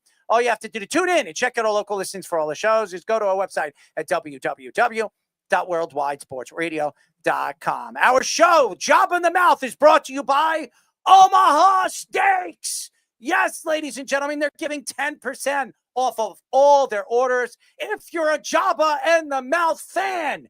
And all you guys got to do is go and click the link by going to www.omahasteaks.com/Jabba in the Mouth, or go on our website, worldwidesportsradio.com, and click the Omaha Steaks logo. How could you beat or not beat a 10% discount if you click Jabba in the Mouth? If you like your steaks, you like your London broils, you like your nice soft cut, what do you call them? Ram jamming in your mouth, Speedy, as you know. I farted. Or something else. or Butt plug. something of that magnitude. We love Omaha Steaks. I'm loving the Omaha Steaks discount as I bought myself a 10% 10% Omaha steak as well. So I'm loving it. Thank you to Omaha Steaks. Thank you to Jabba for linking our show up with Omaha Steaks. And I'm going to tell you guys right now, we're going to have a lot of other new and improved sponsors in the very near future before the new year. So yes, Omaha Steaks is one of them. And now, ladies and gentlemen, he's been calmly and carefully thinking about how he's going to attack this one. Yes, ladies and gentlemen, he's been on our show. He has smiles, and he's smiling, and he's a little bit of a jokester. I think he is. Maybe he's just trying to joke around with us half the time about the Steelers. But I love him. We're now talking to Chat Sports Steelers and NFL analyst Jack Sperry. Jack-o'-lantern, what's up, man? Hey, guys. Good to see you. Can you hear me okay? We hear you. You sound good. You sound clear. I don't know about Aaron Rodgers, but you sound clear. I've been waiting for you to come on this show. I really have been. I mean, the praise of Russell Wilson last year as he went to, a Pro Bowl, because nobody else wanted to play in that flag football game. And then we love Justin Fields, and they couldn't sign him because they failed once again to keep him happy because they decided to go with Russell Wilson 4 games or 5 games of the season when he had a winning record. He was 4-2 or whatever the record was before Mr. Russell Wilson took over. And then they had no quarterback. And until really the end of OTAs and going into the preseason, they were trying to figure out who's going to be their quarterback. But Aaron Rodgers' name kept being brought up. Mike Tomlin and Aaron Rodgers have a relationship off the field. The love fest of Mike Tomlin when he heard that Aaron Rodgers wants to be a Pittsburgh Steeler, when every single Steeler but maybe 1 or 2 that we've heard really didn't want Aaron Rodgers on that field and on that roster because of his antics on and off the field. Well, you've watched him in the first 3 games of the season. Assess what you have seen, and I don't want to hear about the Jets game. That's perfectly fine. I think he's actually been one of the better parts of the Steelers offense to this point. I think that he's been generally pretty accurate. He's not very mobile anymore, which sucks because the Steelers offensive line can't seem to protect him right now. And really what's been the big issue with the Steelers in the passing game has been DK Metcalf, Pat Freiermuth, and Jonnu Smith in particular haven't been getting open against man coverage. So, and then you got Calvin Austin, who's a smaller guy. He can get pushed around a little bit. And, I think Rodgers has been generally pretty good with the football. He's had a couple of really stupid mistakes throwing the ball into harm's way at times. But he currently is tied atop the league in touchdown passes right now in the league. They've been really good on the script on the first drive of the game. They've scored on the first drive in all 3 of the first 3 games so far.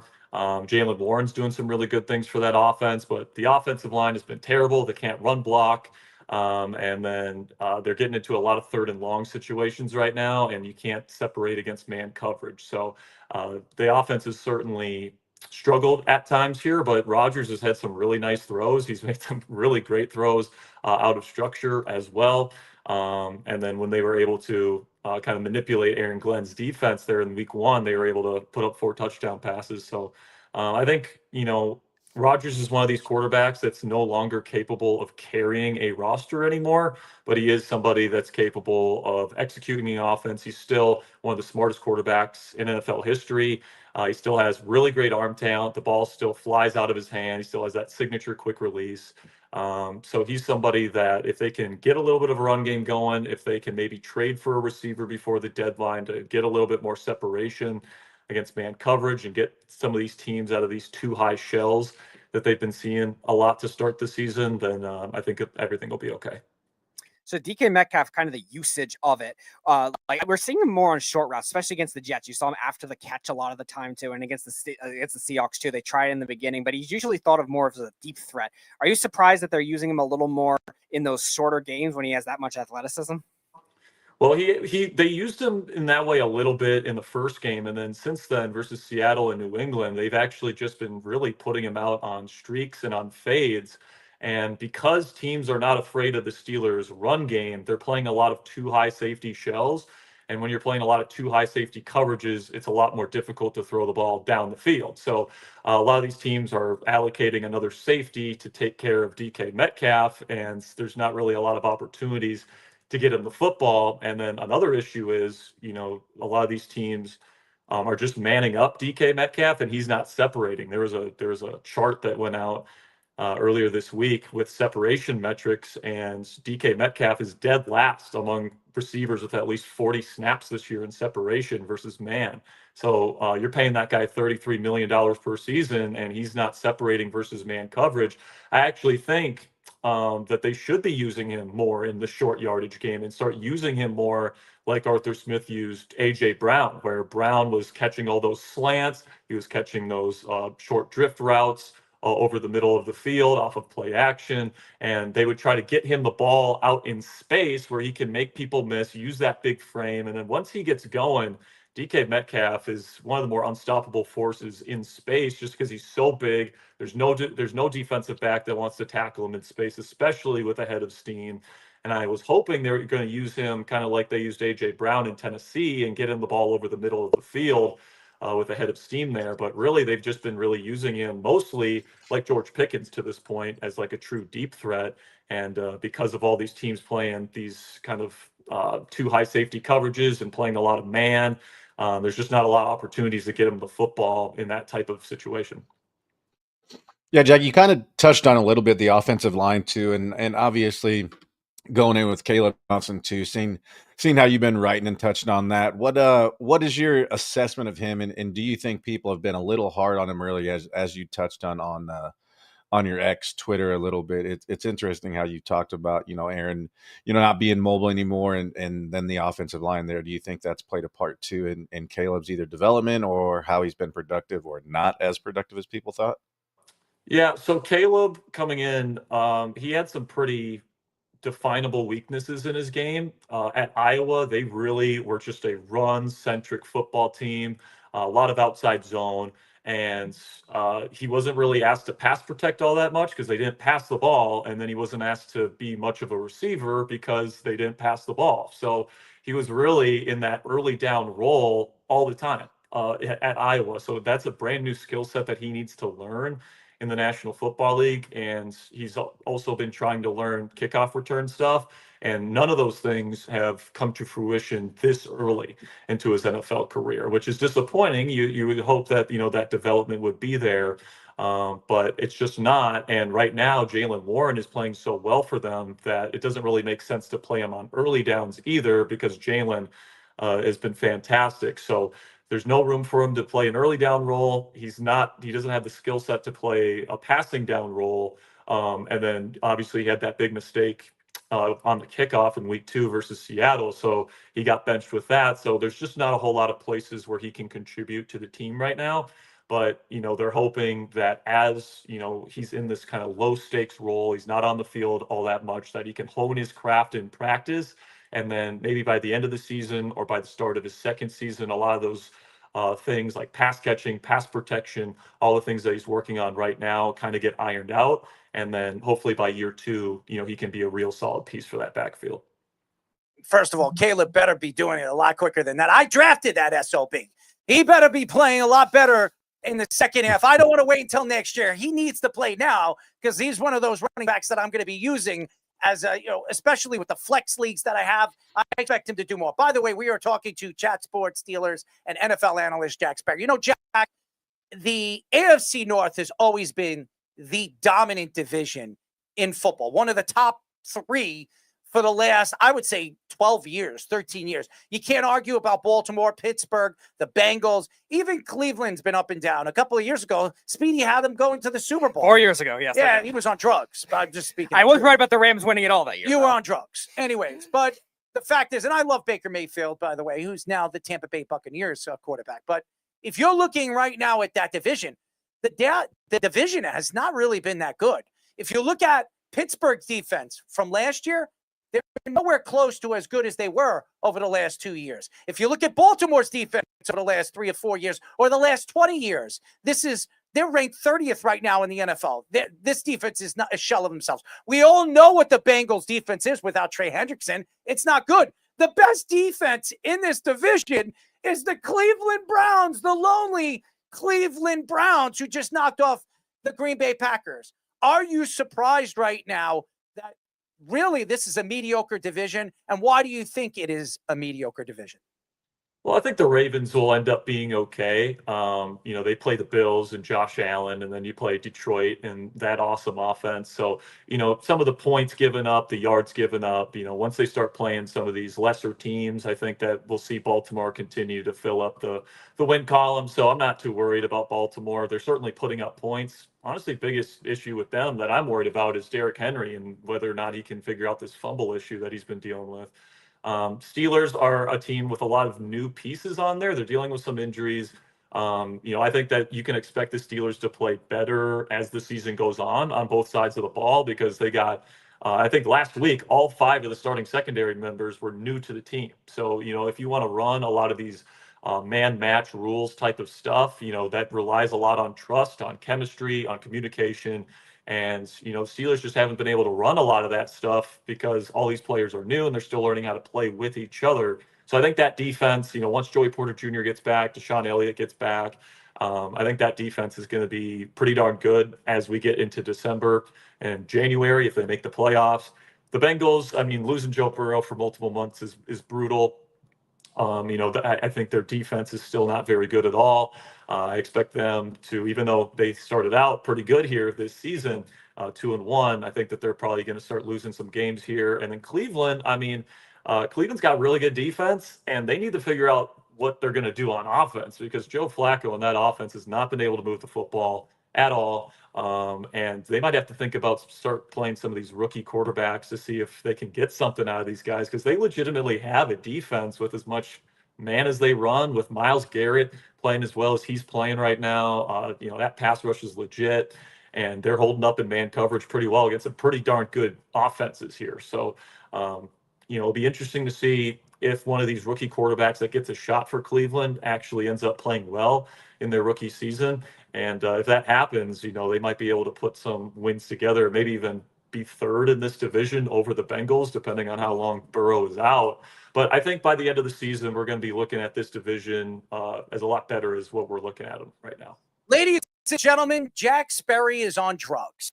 That's what he is. You just heard him right here on this show that he said that the Bengals will fall to 4th place. I have no idea what this man is speaking about. There's no way in hell old man Joe is going to make this Cleveland Brown team a 3rd or even 2nd rated team in this division. And by the way, Dylan Gabriel is the guy. If they put Shador as the quarterback this year, it is an absolute downfall of this organization. It is what I call a shit stain, as we all know it. as we were just talking about Travis Hunter with the bowl, I could have put that as my deuce of the day, Mr. Jack Sperry. That is as deuce as you can lay it. And that, ladies and gentlemen, is my sale on that.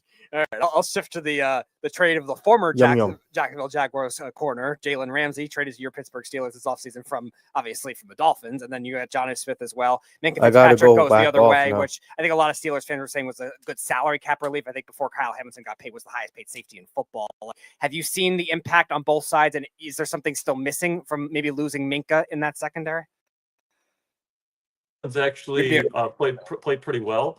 I think what I want to see from the Steelers and their use of Jalen Ramsey is I want to see them blitz him more.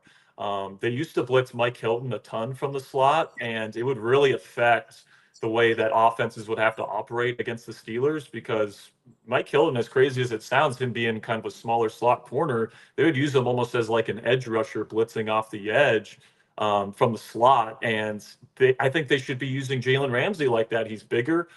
He's an awesome tackler. He's a great run defender. He can help out in run defense close to the line of scrimmage in that way. And I don't know if it's because, Joey Porter Jr.'s out, Deshaun Elliott's out, so they want him out in coverage more or what have you, but they've only blitzed him a couple of times from the slot. And when they have, it's been successful. So I think Jalen is still a really impactful defender. I know he's getting older and he's not quite what he once was in his prime, but he is still a star-level corner, in my opinion. He can still hang with the best of them.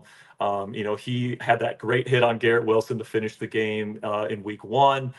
Super instinctual, physical player that can enforce his will, and one of the best run defending and tackling corners in football still, even at his age. So I think that, Minka is certainly somebody that is truly regressing right now. I think we're seeing that in Miami. And to unload Minka's contract, like his cap hits per season at the point that it was at in his contract was just not sustainable. I think you're getting a more impactful player on your defense for less money against your cap in Jalen Ramsey. And you get another player involved in that deal with Jonnu Smith, who's been a pretty good manufactured touch guy. So I still really like that deal for Pittsburgh. It saved them money. You get a better player, and I'm just hoping that they can use him a little bit more creatively in the weeks to come as he gets more used to playing in the Steelers defense. Yeah, so I'd like to touch on your opinion of what is it going to take. Obviously, there's been scuttlebutt that this, depending on what happens with Tomlin, this is his last year, and that's a big if, right?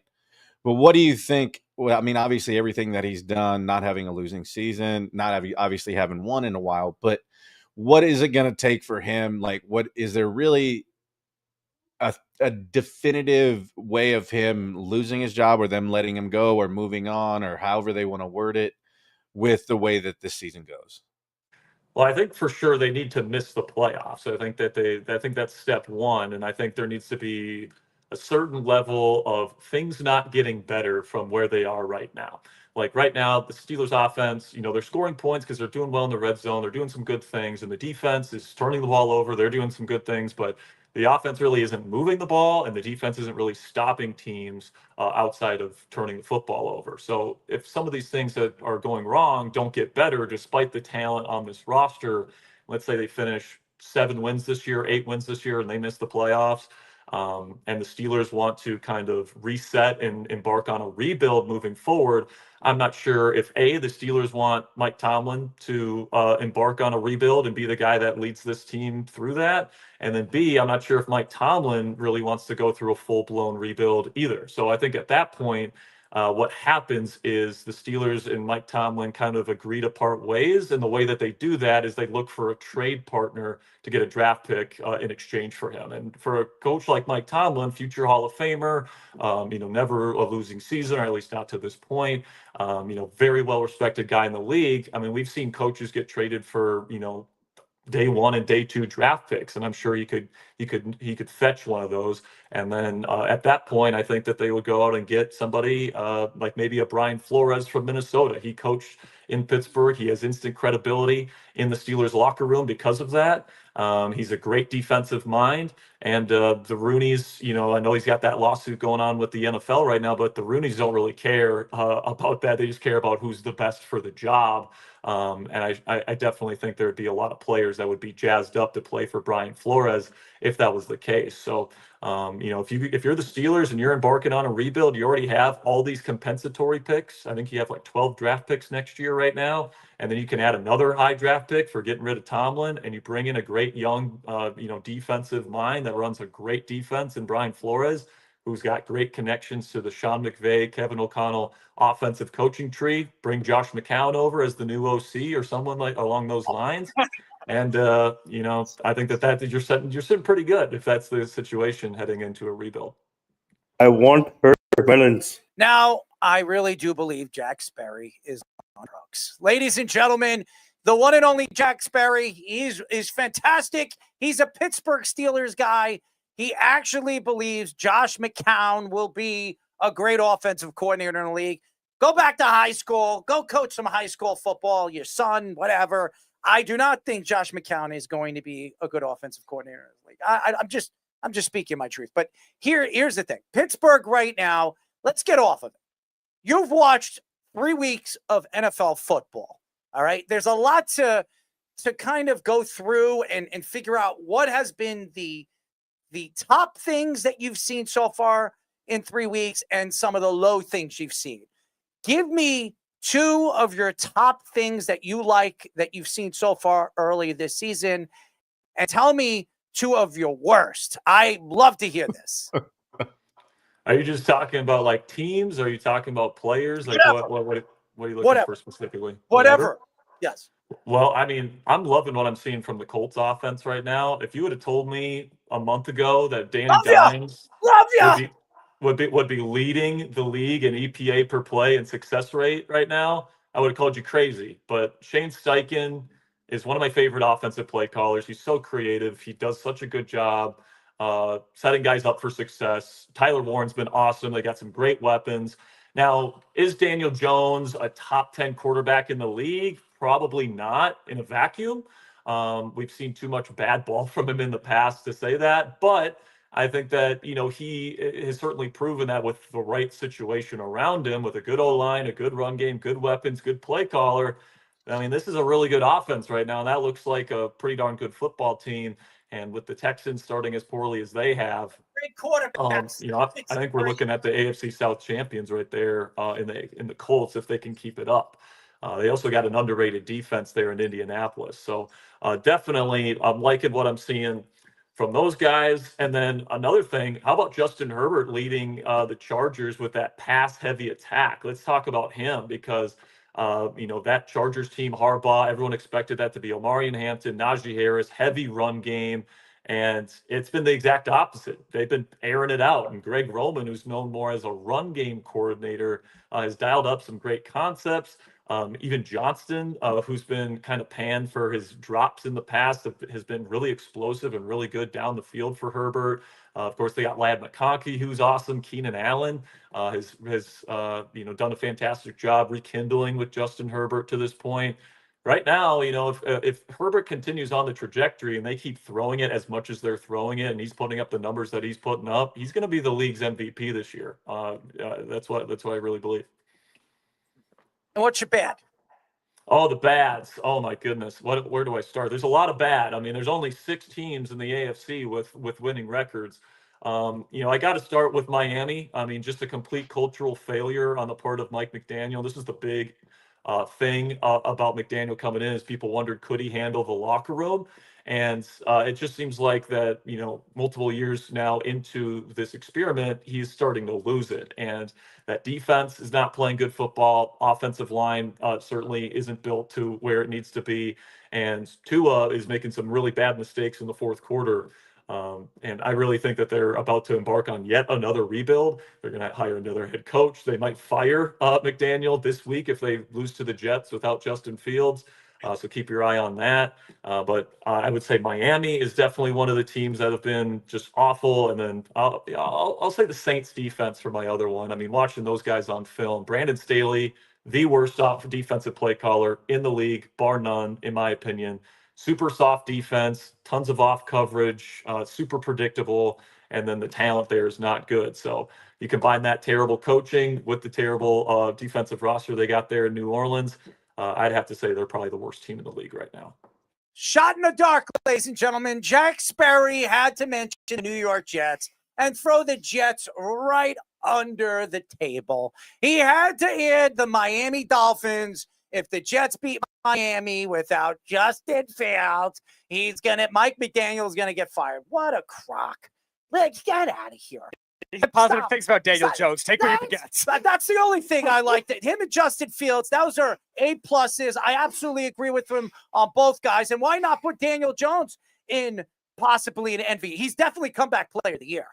Definitely comeback player of the year. If Indianapolis wins 11 games this year and comes out of the AFC South and he shows up in one of these playoff games, absolutely comeback player of the year. I love those takes, but I you had to attack the Jets.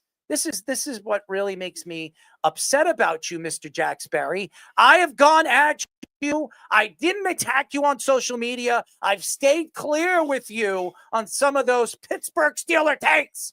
And now, with your Aaron Rodgers and your Pittsburgh Steelers, I'm going to really put a hex on them. Tomlin's not making the playoffs. This Pittsburgh Steelers team is overrated. And I love you, Mr. Watt. Watt is not going to have more than 15 sacks this year. Book it. That's all I'm going to say. That's still a good year for him, so I'm not going to say anything bad about it. But Mr. Jack Sperry, we love you. I do. I love you. I love your personality. I love what you do with the Pittsburgh Steelers and chat sports. You're sensational. I want you to know that I still love you. As much as you tick me off sometimes with some of those crazy Pittsburgh Steelers takes, I follow you. I watch your YouTube channel every week. And I got to say, the enthusiasm, the way you bring it up and you use your hand gestures and you have your nice little headset over your head and you're doing your thing. I love it. But you got to cool down, man. You got to give my Jets a little bit more credit. How about Will McDonald, man? Will McDonald's special. You can't take that away from him. He's special. Yeah, he's good football player. Yeah. So for all the Jet fans that said the guy was a terrible pick at number 15, Joe Douglas is laughing too. I don't know where he's laughing. He's somewhere, wherever he is. Anyways, Jack, we really do love you. Keep up the good work, and we'll talk to you soon, buddy. Thanks, guys. Thanks for having me on. It's always a pleasure. The one and only Jack Sperry. What a special guy. I gotta love him. I mean, we all love him. I can't hate on him. I love him. He praised Daniel Jones. Give him credit. I do. Everybody should praise Daniel Jones. Daniel Jones has had a great season. You cannot put this man down. He beat the Broncos. He beat Tennessee. He beat top defenses that everybody said was going to absolutely murder him. And the guy played a good game. Yes, he has a good offensive line. And I've said it. If you put good players around him, you can win. And I have said that. He's a winning quarterback. You can win. And no, he's not Trent Dilfer fish. What a crock of crap that comes out of his mouth sometimes. What a hater. Because he's a friggin' Giant fan. But Jackson Dart should play this week. He should play against the Chargers. Oh, what a terrible take, ladies and gentlemen. Jabba, I don't know if you've seen my my jokes of the private terrible quarterback hate rankings. Fish number 3, Daniel Jones, right behind Owen and the Beef. Oh, 100%. To be fair, I said he should play Jameis this week because maybe Jameis is crazy enough to confuse a good Chargers defense, because who knows what Jameis is going to do. It's a bunch of doo-doo. Listen, everything that comes out of this man's mouth tonight is doo-doo. It's crap. I've fallen and I can't get up. As the commercials I used to watch as a kid. Mommy, where's Grandma? I run and I can't get up. That's when I listen to this guy. I listen to this guy and I can't get up. I might as well just hit the deck, guys. I'll let you guys speak for the rest of the show. He's still mad that I injured his eardrum last show, and now he's struggling. That's right. It's been tough. It's been a tough haul. First of all, I'm wearing. Look. I want you guys to see what I'm wearing right now. Here, this is because of fish. Here, guys. This is because of fish. That's not true. You told me you got those months ago. Is that rolled up toilet paper? No, these things go in your ear. It has an end. That's dude ears. That's no, actually, dude wipes. That's dude ears. Actually, these were rated 4.9 on Amazon. Over like 3,000 people have put very high praise on these things. And I can use them when I DJ. I can use them anytime I wear these headsets. So Yeah. Eat my rear end. Exactly. What didn't all happen of 2 you. days ago? You've been going deaf for a All while. of you. By the way, all those takes about Daniel Jones over the last, I don't know, 6 months, absolute Doo-doo. That's right, ladies We'll and see. gentlemen. Absolute Doo-doo. Droba. Look, I think that he's real. Daniel Jones is really great. They should give him a $40 million contract for 4 years next year. It's never gone wrong before. I'm sure it'll work out just fine for them. Thumb up my ass. That's probably a lot of business. Anyways, yeah, that's all I got to say about that. I love Jack. Jack knows I love him. I love when he comes on a show. I just like busting his balls. And I am not, after what Aaron Rodgers has done to me as a Jet fan, and I love Aaron. I've been following Aaron Rodgers' career. I think he's the greatest quarterback. I've watched football for not 43. I started when I was 6, so it's been 37 years I've been watching football. Okay. And Aaron Rodgers is the best quarterback I've seen in his prime than anybody. Tom Brady, Peyton Manning, Aaron Rodgers at the top of his game. I'd put him against anybody. But this man doesn't shut the F up. He always opens his mouth. What he said after that Jet game was just despicable. The Jet players did nothing to him. Did nothing to him. And then Jack wants to say something so bad right now. No, you can just see it. He doesn't have to. He can just hear the take.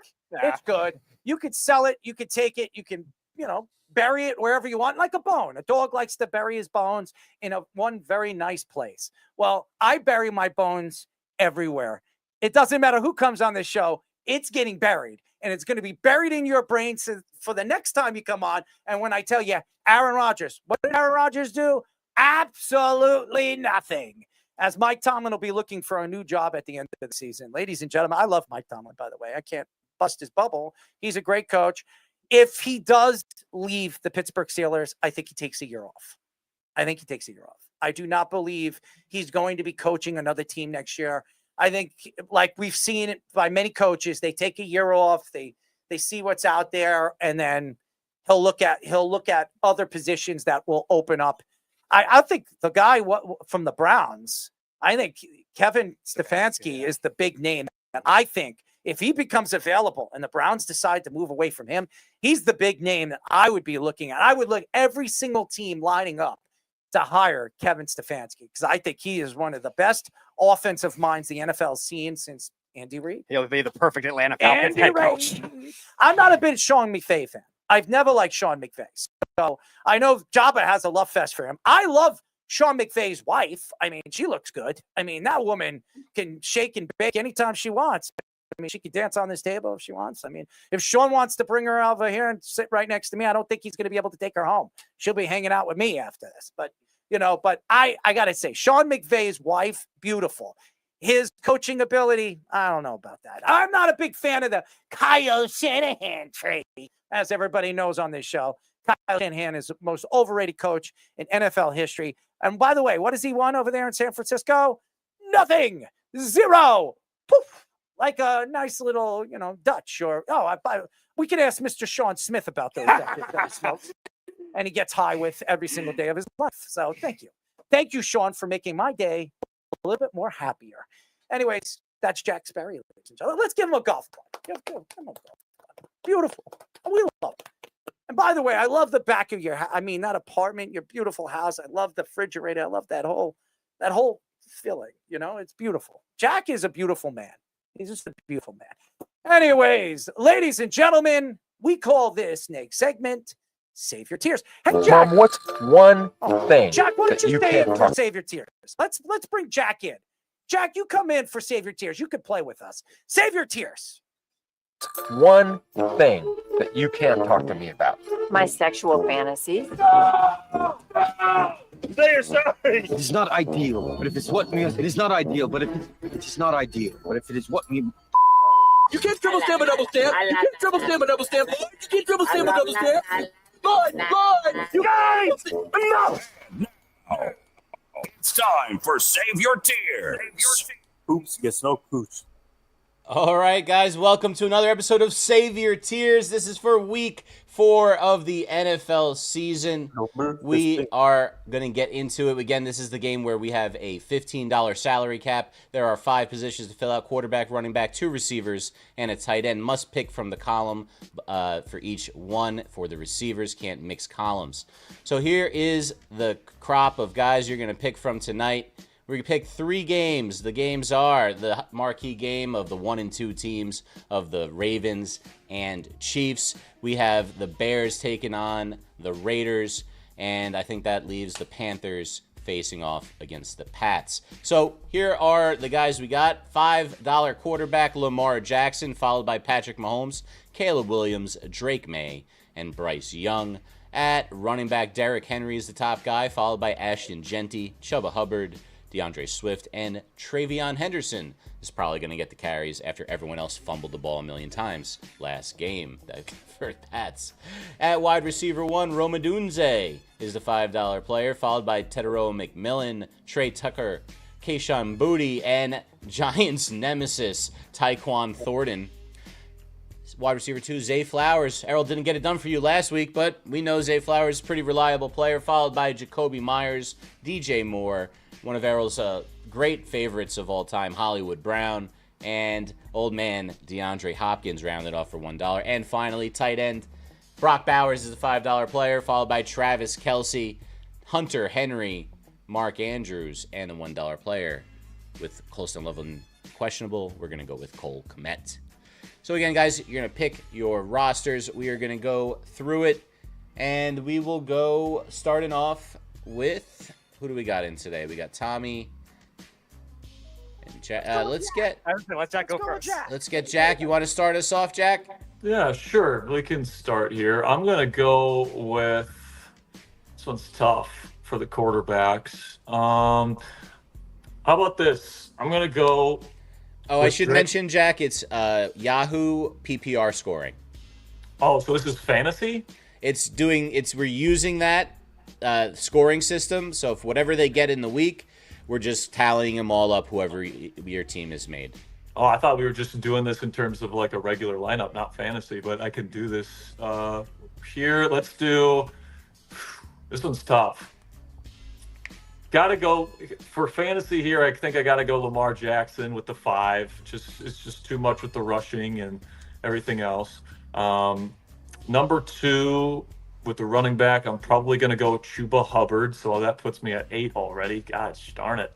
Chuba won me my fantasy league last year, by the way. He's phenomenal. I'm gonna go with Kayshon Boutte with the $2 there to save me some money. Kayshon is making some nice catches, making a nice dent in that Patriots offense. I'll go DeAndre Hopkins with $1 there. DeAndre's made some nice catches, so I'll do a little bit of a stack there with Lamar and DeAndre.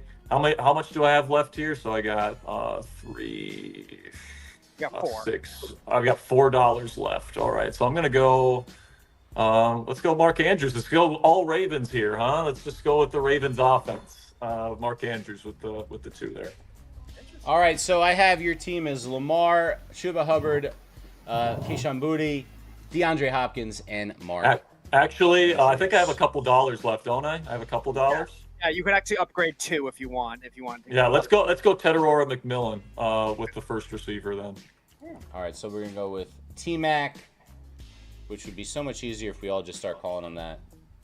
Tedero, tongue twister. Tedero. All right, so Lamar, Hubbard, T-Mac, Hopkins, and Andrews. All right, let's move on to our intern, Jarrett. You're up. There we go. Well, give me Lamar Jackson, Derrick Henry, just to use all my budget right away. And then I'm going to go with my Baylor guy, Tyquan Thornton, Hollywood Brown, and Mark Andrews. Wow, what a squad. Hollywood. For life. All right, so I got your team, Lamar, Henry for $10, then Thornton, Hollywood Brown, and Mark Andrews. Tommy Scoops, you're up. All right. I was already looking at this. I'm gonna be a big spender. I'm going with Lamar.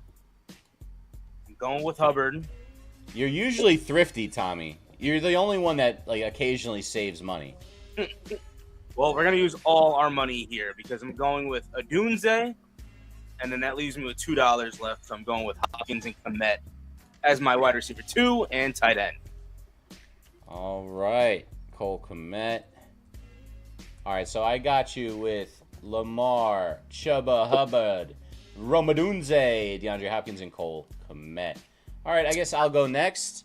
I have not put much thought into this, other than I really liked what I saw out of Caleb Williams last week, so I'm going to go with Caleb Williams for $3.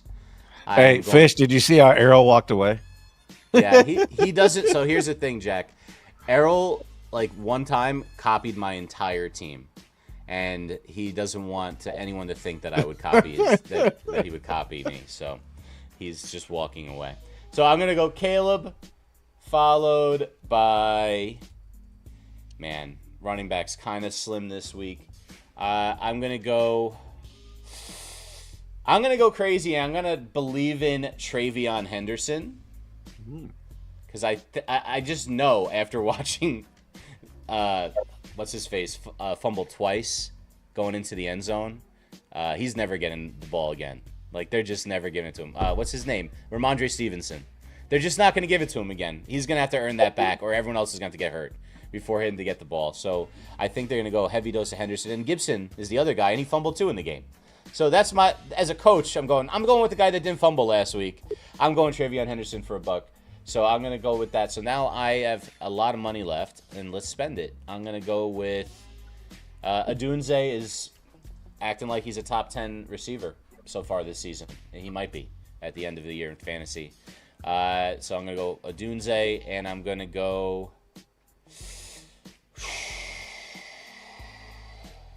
I'm going to go Hollywood Brown. How much money did that leave me, Speedy? Hollywood Brown. So 7, 10, and Caleb. 1. So I have $4. Oh, if I win, because I took Travis Kelce, and he had a wonderful game and dedicated it to his fiance. What a great win that would be for me to brag about. And people have to give me compliments. By the way, Jack, the winner of this gets on the next show, and we can send it to you. We can record it for you. Compliments that have to be 51% genuine from all the losers, because you did such a great job. That is your reward, your winnings for this game. And so that gives me Travis Kelce, Errol. I know you're not taking him. Errol, He's enjoying the cheese sticks right now, Fish. he's enjoying the cheese sticks. Back to the cheese sticks. Oh my goodness, the cheese stick murderer is back. Okay, hold on. We got to get Jack's opinion as this has become a thing now. Let's take this down for a second and talk about this. Errol eats his string cheese like a serial killer. Like, he literally just pulls it apart, and then do you actually string cheese it, or do you like bite it? We need this info. This is important. I string cheese it personally. Like, I actually string it. Yes. I might be. Am I a psycho for that, or is that No. is that weird? No. Is that the normal No. way? That's the way you're supposed to do it, right? Yeah. Okay. You know, some people are a little different with how they go about their string cheeses. But look, to each their own. It's a free country, at least so far in America. Let's move on to Speedy Petey. Oh, we're gonna let Nathan go, but Nathan just left the room. So I'll honor Mikey C this week. I'll take Drake May for him. I'll go Chuba Hubbard as well. Give me Thornton. Give me Myers. Give me Bowers. Hubbard. You said Thornton, Myers, and Bowers? Yep, one of each number. Myers and Bowers. Excellent. Let's go to Jabba. I'm going to go Mahomes, Ooh, nice. Hubbard. I got to go with the booty. Booty. And then I'm going to go... Ooh. Errol loves Zay Flowers. He does. I'm gonna go. Actually, you know what? I'm gonna go Jacoby Myers and Mark Andrews. All right, so I got you as Mahomes, Hubbard, Booty, Myers, and Andrews. All right. Tell him to put his headset back on. What about Niffin? Yeah, let Niffin. Is Nithin here? Niffin's in here. Nithin! I have to Is he eating adjust string my cheese? table, of course. What's up, guys? How you doing? Insert column to the right. Okay, Nithin. Oh, not over there. Oh. Nithin, what do you got for us, buddy? Well, for the quarterback, I'm going to take Patrick Mahomes. You Running would back, take Mahomes. running back. I'm going to take DeAndre Swift. Wide receiver, I'm going to take McMillan. Oh wait, no, never mind. Scratch that. I'm going to take Kayshon Boutte. Booty. And I'm going to take Mark Andrews. Hey, you got 6 left, Nathan. So you can extra trade anywhere if you want.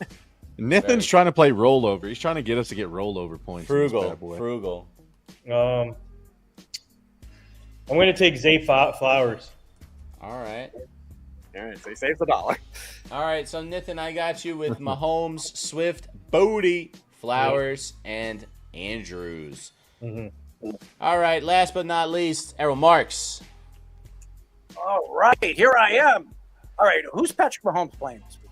The Ravens. It's Chiefs Ravens. Chiefs. The games are Chiefs Ravens, Bears Raiders, and Patriots Panthers. I'm trying to figure out how I would go with this. I know Lamar Jackson would go. It would be the right move over there, but everybody's going Lamar, so I want to go somewhere else. Actually, I like only 3 people went Lamar, just so you know. Only 3. So half. And Patrick Mahomes is in real need of a good game. That's the thing. But Caleb Williams has looked good over the last week. So, and they're playing Vegas, and their secondary is horrible. So, all right. I'm just gonna go with this way. I'm gonna go with this way. I'm gonna go Patrick Mahomes. I'm gonna go Hubbard. I'm gonna go with McMillan. DJ Moore, and how much do I have left? 1 left. I'll go with Cole Kmet. All right, so I have you as Mahomes, Hubbard, T-Mac, Cole Kmet, and DJ Moore. All right, so here it is. I'll show everybody the entire roster of everybody. We got 2 Mahomes, 3 Lamar Jackson, a May and a Caleb. We've got 5 Chuba Hubbards and a couple of other ones. We got pretty spread out at receiver, I would say. No one really jumps out as being taken a lot. We've got a couple of Cole Kmet. Mark Andrews, 4 people took. Most common. Tight end. Again, compliment chorus coming up next Monday to the winner of Save Your Tears. Because you can't complain about it. That's what you got to do. Somebody's got to complain. But Jack, that was your first Save Your Tears. We appreciate you, and we'll let you know if you win. Because there's a good chance you could win. I mean, it's all about luck, honestly. Fantasy's luck. That's luck. But it's fun. It's always fun. Speaking of fun, I don't know if it is fun, but it might be fun for this guy. Speedy's 6-pack of the week. Let's have a sixer. Hey, who wants to play Drink the Beer? It's time for the Speedy 6-pack of the week. My Indo. You want my cream pie? All right, so Chaz made his debut with this hybrid of the betting and my picks last week. Wes and Johnny, I explained it to you kind of in the text. So the way we're going to do this is I'm going to give 6 games with the spreads based on that. If you have any other picks left with over-unders or even any college plays like that, we'll give it to you after that. But you guys will make your picks for each of these games as well. We'll start with tomorrow's game. We'll do the Seahawks. They're 1.5-point favorites on the road at Arizona. I'm going to take the Seahawks here to cover and win the game. So we'll go to Wes first, and then we'll go to Johnny after that. Yeah, sure. Pick a primetime game, which I don't touch.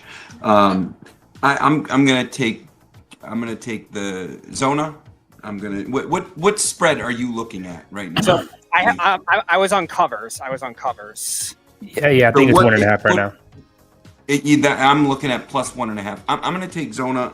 I'm going to take them because one, it's primetime game, division opponent. Statistically, the odds are in favor of the home team.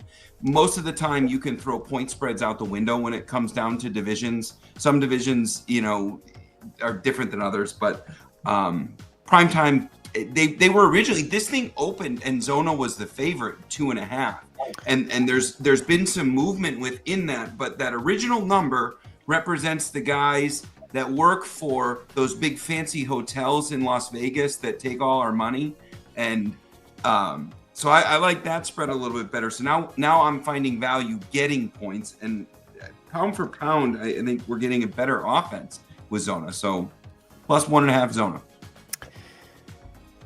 It's me. Yep.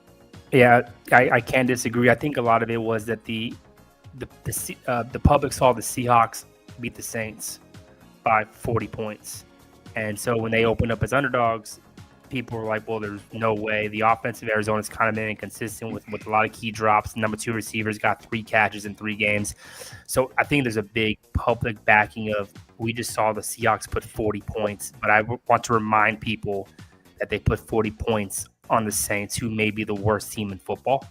And they were at home. Saints are terrible. It wasn't impressive to me. I like the Cardinals, especially catching the 1.5. I think that's just fading the public there. All right, Jabba, and then we'll finish it off with Errol. We got heads, the home team, tails, the visitors. Dog, I'm just saying, I'm going to flip the coin because I overthink this shit way too much. You actually got Chaz to flip the coin last week. It was funny. Yep. Heads, I got the home team. All right, so he's got Arizona as well, and Errol rounds it out. I want to go Seattle, but Arizona, I'm going to go Arizona. I'm going to go with the home team.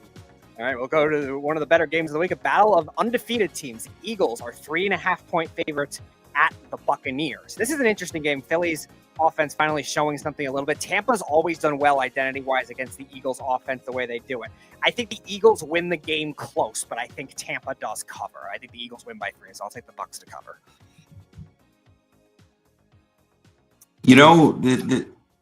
Is this me?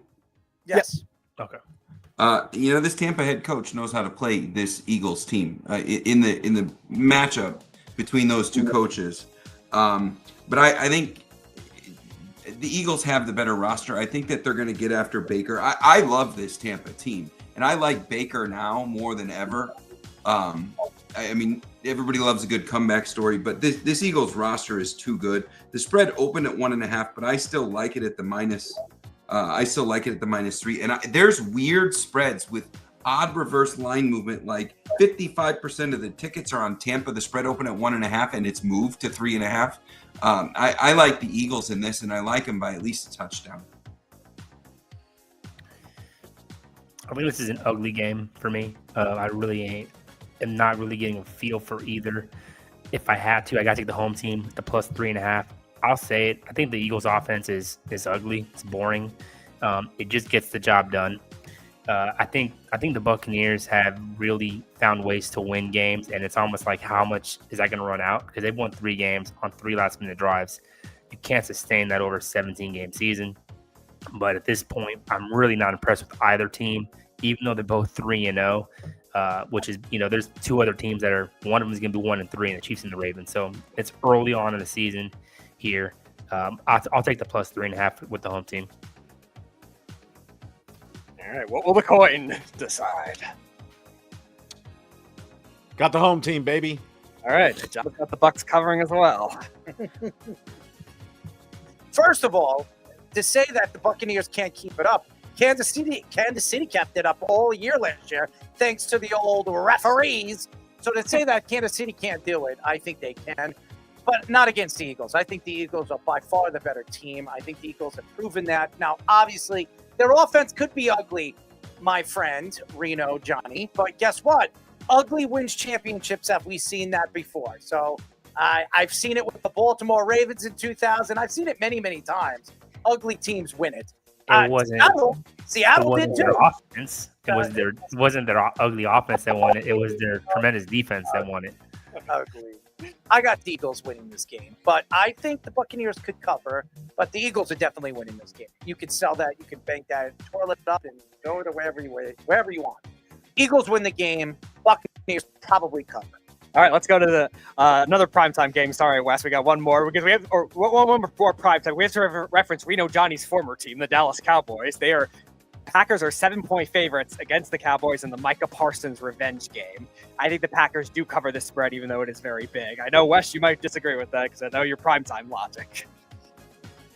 Well, yes, but I think this scenario, I do like the Packers as well, and I like them to cover the spread. I think that there's just a lot going on psychologically in their favor, not to mention the fact that they're better coach, better roster. Their defense is awesome. They're coming off a game they shouldn't have lost, and they know it. And when you have a roster and a coach like that, and I think that this defense is going to rally behind Micah. There's stuff that never hit the media besides what they wanted us to see. I think this is going to be double digits. I think Micah Parsons might have a career game. I 100% believe that Jerry Jones is wrong. The Cowboys are wrong. Packers have a better team, better offense, better playmakers, better weapons, better coach, better staff, better fans. I think everything that you could put in a football game, they do it better. Except for maybe merchandise. Cowboys sell a lot of merchandise, but I just think that you have no CD. You really don't have that great of a running game. You have a terrible defense who let up 30-something points against the Giants. This is going to be ugly, and it's going to be ugly fast, and I understand it's prime time and you just never know what's going to happen. I think it's going to be one of those games where you're turning it off third quarter and hitting the bed early. And Jabba, just don't flip the coin. I think you don't flip the coin because you're going to be on Dallas. You're going to be stuck on Dallas. I would just not flip the coin and take the Packers with us. Dog, I got it. I got to trust it. I got to ride it. He's got to stick those guns, Johnny. All right, here we go. Got the visitor, baby. Oh, all right, he survived. I made it. I just wanted to show y'all I'm not cheating. I think it's going to be a lot closer than you guys think. I think Dak is a lot better than you guys think. I heard Micah Parsons preach very highly of what Dak Prescott is as a leader in the locker room. I think he respects Dak Prescott. I think Micah will play well, but game-changing, his biggest and his best game of his career, I don't believe that. I really don't. I think Green Bay is going to win the game, but I think it's going to be a lot closer than you think. Double digits? I don't know about that. But yeah, Green Bay wins the game. There's no question they win the game, especially with no CeeDee Lamb. But if you got Mr. Number 2 on your roster for fantasy, you know who I'm talking about. Speedy, you know who I'm talking about. Your boy George Pickens. George Picky, baby.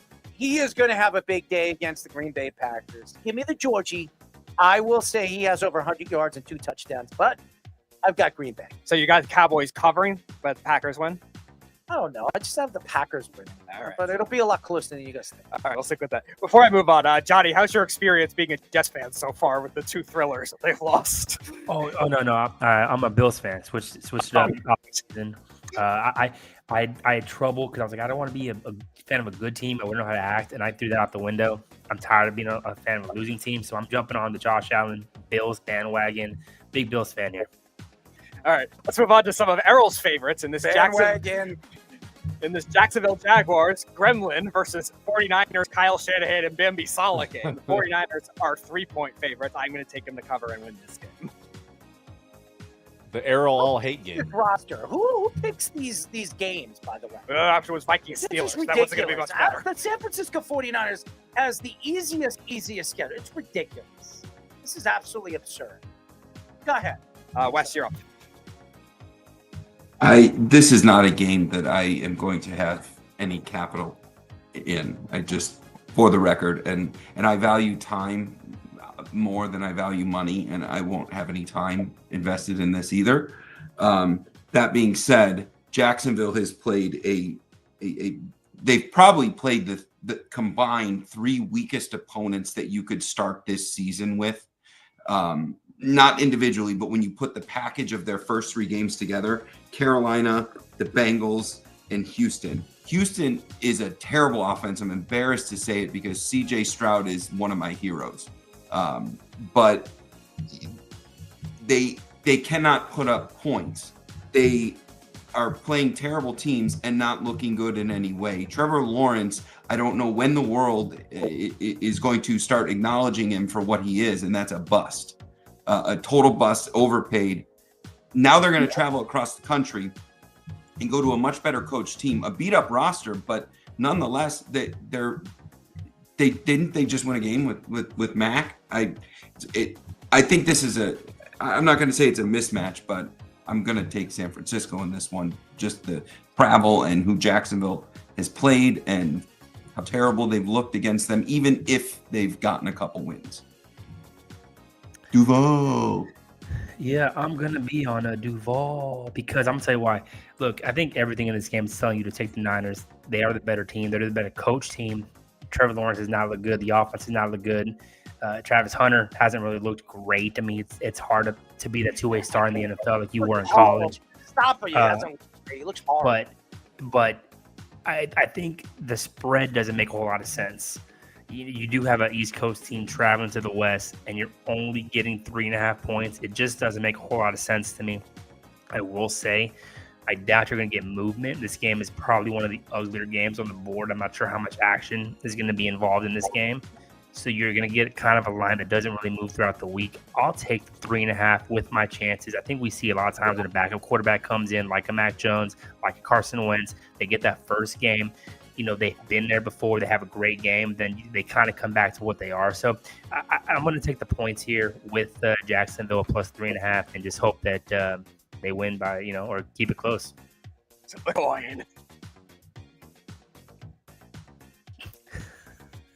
Visitor. Yeah. All right, he's got the Jags as well. So they both have Jacksonville winning the game, huh? Johnny has a covering. Plus 3.5. Purdy is not playing. McCaffrey, is he playing? He's playing. He's playing.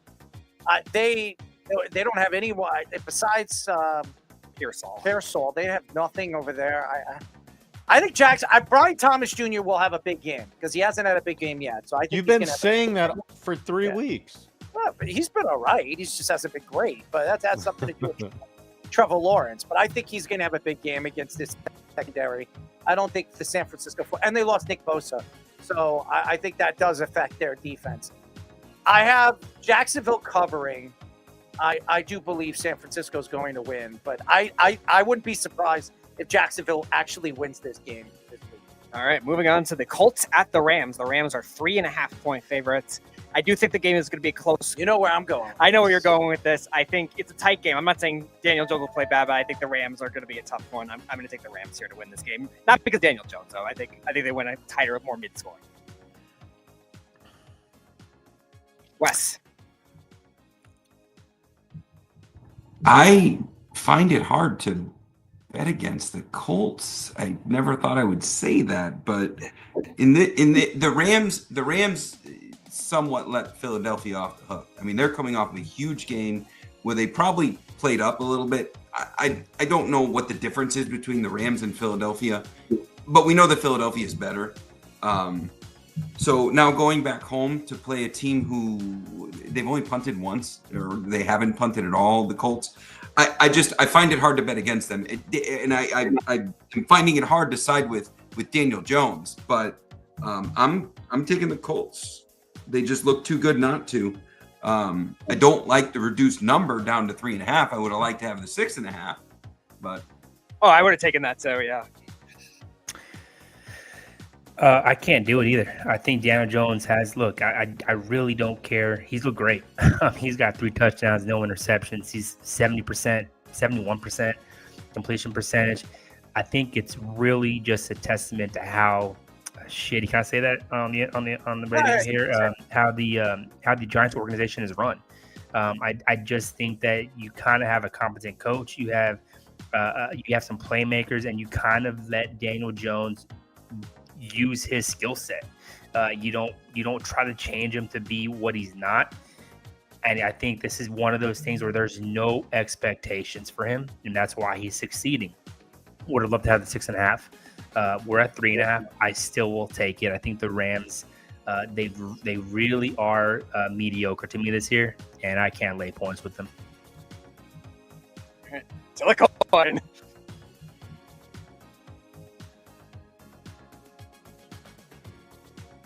Yeah, you're muted. He said heads. Heads. I think he said heads. Heads is the visiting team job, but you're muted. Yeah. No, I said heads. Oh, Heads. did it click it? Oh, my bad. Damn. Heads is the home or visitor? Heads is the home. Home. All right, so you got the Rams. I'm definitely Yeah, going with the Colts. Because you always get head when you get home. I think the Colts are going to win. I think it's going to be another run for Daniel Jones against the Rams. I think they're for real. The Colts are for real. They can run the ball.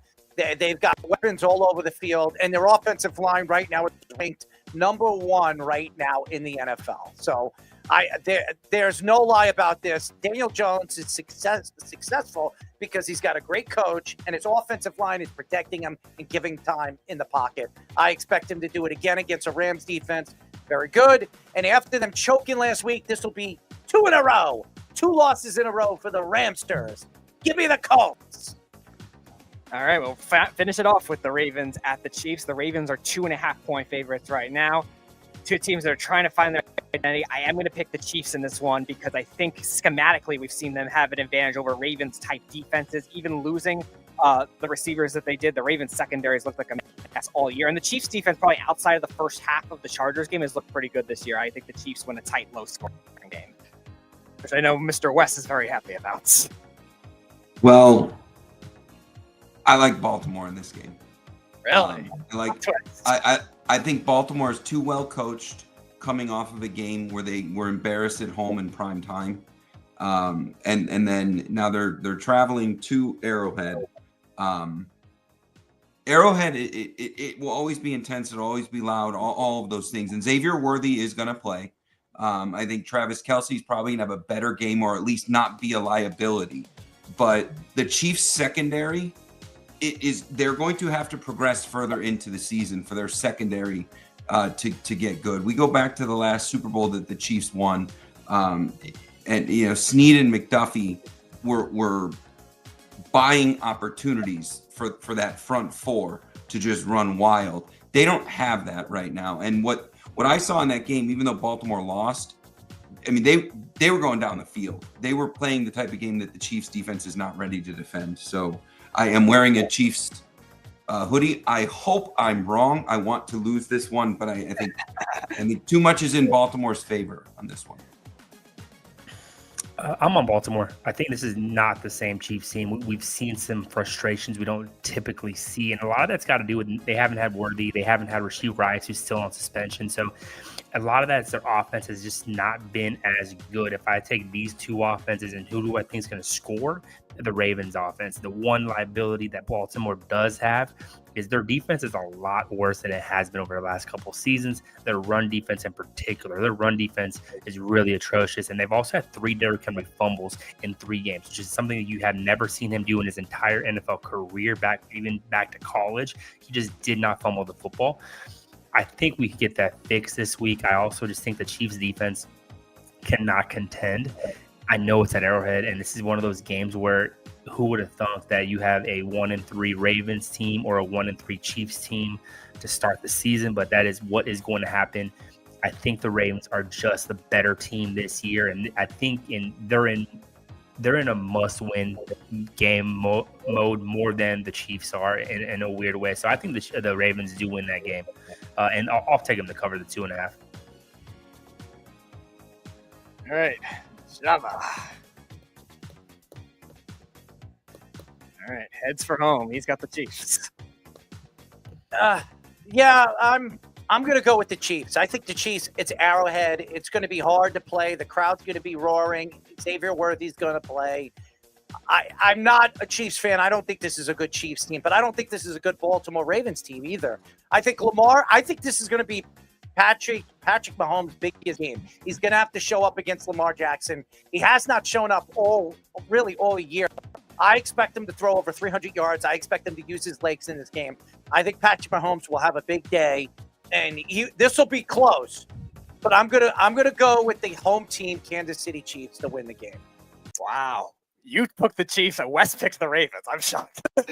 I think the Chiefs, just because it's Arrowhead, and I don't think both these teams are very good right now. I think they'll figure things out. I think both teams make the playoffs, but I just don't think they're very good. And everybody thought that people probably would have thought this was going to be the game of the week going into week 4. Our game of the week. This is must watch. This might be one of those games you don't want to watch, just like the Jacksonville Jaguars game against.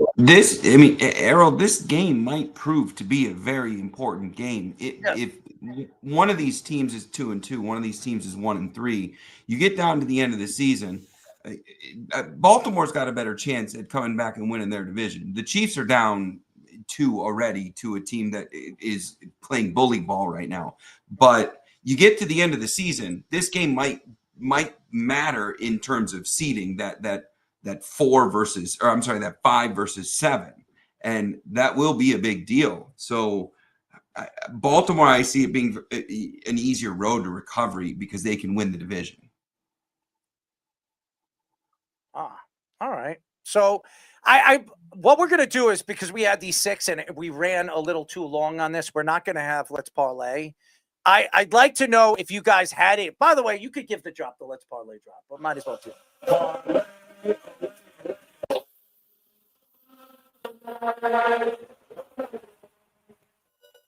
Stop for Let's Parlay. You're so pooped. Well, all right. So if you guys can give us, if you have any Let's Parlay picks, give it to us quick, because we have to move on, because we have a long rest of our show. All right, so I guess do it in bulk. I guess you want to do it in clusters, like Johnny give all his and Wes give all his. Yes. All right, Johnny, let's go first. We lost your audio. I'll just give one out because I gotta get my son to sleep here. We'll go Bengals plus 7.5 against Denver. I think Browning's better than he showed last week. I think the Vikings were on some different type of drugs that we are not available in the market yet. They really showed up. I think the Bengals are not that bad. So defense struggles for sure, but I think Browning will be able to put up some type of points against the Broncos. Touchdown is just too much. All right. Thanks for joining us, Johnny. You can tend your kids. Say hello to the kid. Say hello to the kid, Coach. I'm a lot of college right now. I don't think the NFL lines have settled in enough to where I'm comfortable reading them. We're seeing weird numbers like 4.5 and weird home dog scenarios in primetime. So most of my focus is college. There's 3 games that are interesting, but I'm going to give you one pick. The 3 games where the line movement is interesting is the Kansas game, the Auburn game, and the Alabama game, where you have all of the ticket activity on one side, but the line moves the other way, which means it's either money or the house. So those games are worth a look. But the game I'm going to give you is I'm taking Oregon on the road to outright win at Penn State. I don't know why Penn State is getting all this love. I know that their quarterback is getting all kinds of love and recognition towards draft and things like that. Dan Lanning, for his background in coaching and the side of the ball that he came up on, is becoming quite the quarterback whisperer. If you just look at his brief history in Oregon and look at what Dante Moore is doing right now, 11 TDs to 1 interception. That Oregon team has a nasty defense. They're well coached. Like they're going to get on an airplane with the goal to go to Pennsylvania and kick some ass and go home. That's their mentality. I think that Oregon's going to outright win, and it's going to be real fun to watch all of the cries about Penn State afterwards. It's 3.5 point spread. I like Oregon outright, but I'm going to take the points too. All right, Mr. West, we love you, man. Thank you for joining us as always. Yeah. I haven't had a chance to talk to you one-on-one on the phone. We will before the week is over, my friend. I love you, man. Keep up the good work. Yeah. Well, it's good talking to you guys. Worldwide Wes. Me and Wes have become very good friends, and this is a guy that knows his sport. So, if you haven't followed his picks in Canadian By the way, I do owe football, you this, Wes. there he is, the Silk Shocker. In Canadian sports, I think he was like at almost 70% this year. It's been crazy. So I stopped throwing the plays out there because we're at 68. Weird things in the CFL right now. yeah, and he's great. So keep up the good work. When we come back, ladies and gentlemen, we have the MLB playoff race. As we all know, we'll get into that. And we have in like Flynn, Goody's bag of balls, and what's that smell? But we'll go to the Sports Minute with Fish and then move on. This is the Jabba and the Mouth Sports Minute. What is up, everybody? Aaron Fishman here with another Sports Minute for you. A couple of stories before we get into the baseball scores tonight. Utah Jazz rookie forward Ace Bailey has parted ways with his manager Omar Cooper and is now looking for new representation, sources told The Athletic on Wednesday. Bailey made news in the pre-draft process by having his management tell teams inside the top 5 that he didn't want to play there and wouldn't report if drafted, trying to gain leverage in the draft process. One of the teams on Bailey's list that he was not going to get drafted by was the Utah Jazz, led by the new president of basketball operations, Austin Ainge, and they weren't intimidated by Bailey's management and selected the Rutgers forward 5th overall in the draft anyway. Bailey ended up reporting to the team without any incident and played in the Summer League. Bailey's expected to compete for a starting position on the Jazz right away after averaging 17.6 points per game and 7.2 rebounds for the Scarlet Knights in 2024. And Oklahoma State University fired their head football coach Mike Gundy on Tuesday after the team fell to 1-2 with a loss to Tulsa.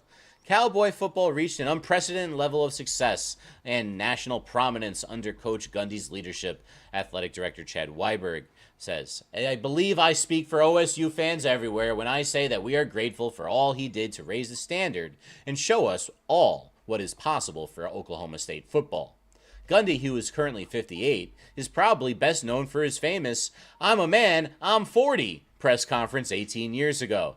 Gundy, who had a 170-90 record as head coach, had his best season in 2011 when Oklahoma State won the Fiesta Bowl in a shootout over Andrew Luck's Stanford Cardinal, finishing the season number 3 in the country. The firing comes as the team has lost 11 of its last 12 games dating back to the 2024 season. Gundy had been recently in the news critical of the spending Oregon does on its football team ahead of the game in which the Ducks demolished the Cowboys 69-3, with Coach Dan Lanning rubbing it in that Gundy added fuel to the fire with his comments.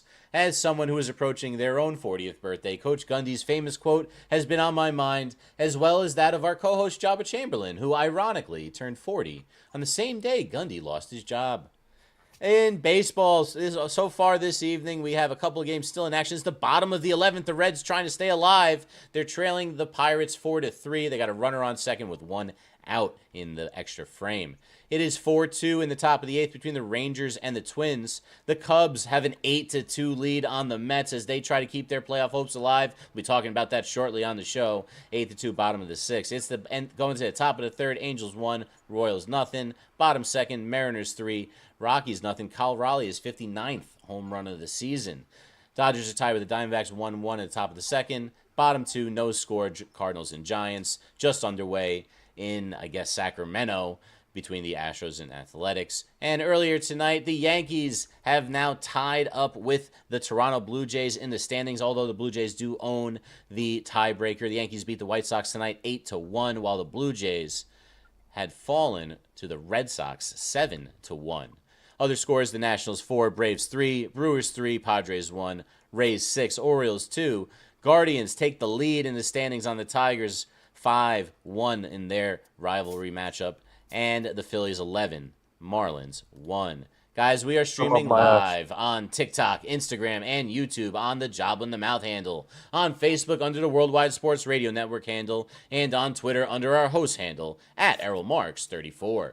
Keep downloading on Apple Podcasts and watch us both there and on Spotify, now in video. Make sure to like and subscribe to all our shorts, reels, TikToks, and longer videos that you see from us throughout the week. Now back to Errol, Jabba, and Speedy for our next segment on Jabba and the Mouth. Any questions? What is this? This is the Jabba and the Mouth Show.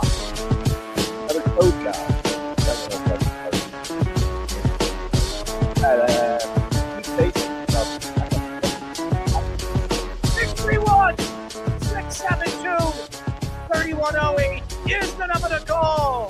That is an ugly picture. I do not look. Well, I look like a muscular dog. I mean, that's a nice smile. What am I supposed That's to not do? Like, terrible. no, I look like a bulldog with a hat on. Anyways, you're listening to Jabba and the Mouth. I'm the Mouth. Errol Marks, my co-host, flamethrower himself, Jabba Chamberlain with no glasses tonight. Looks absolutely different. Skinny Jabba Chamberlain. And Mr. Speedster himself. Go to our website at www.worldwidesportsradio.com. Check out all our shows throughout the week, including Jabba in the Mouth, every single Mondays and now Wednesdays at 7:30 p.m. All you have to do to tune in and check out our local listings for all the shows is go to our website at www.worldwidesportsradio.com. Happy birthday to the Fish beautiful wife, Crystal. I know he's not going to be joining us for the rest of the show. Fish is on his way to occupy his beautiful wife for the rest of the night. So congratulations. Happy birthday to the old lovely. I don't want to say old because I don't want to get myself into trouble. The lovely Crystal Fisherman herself. So Fishman. So, and by the way, we will sing happy birthday at the end of the show for the old jobster. I wanted to wait, but happy birthday. Happy, is it 40th? 39th, right? It's 39th. 40, man. 40. The big 4-0 for the jobster. I look better than ever. Yeah, you do. You look good, man. I interesting hat, by the way, but very unique hat. I've never seen you wear it. This is the first time I'm wearing my Von Dutch. It's a beautiful Von Dutch. By the way, I bought this. Is it leather? It isn't. No, it's not. It's just got a shine. Looks to like it. it's leather. Yeah, it's got a nice shine to it. I love it. I like the style. I had to buy it, and it's beautiful. By the way, speaking of buying, don't be a clown sitting on trash rentals from Homes from Hell.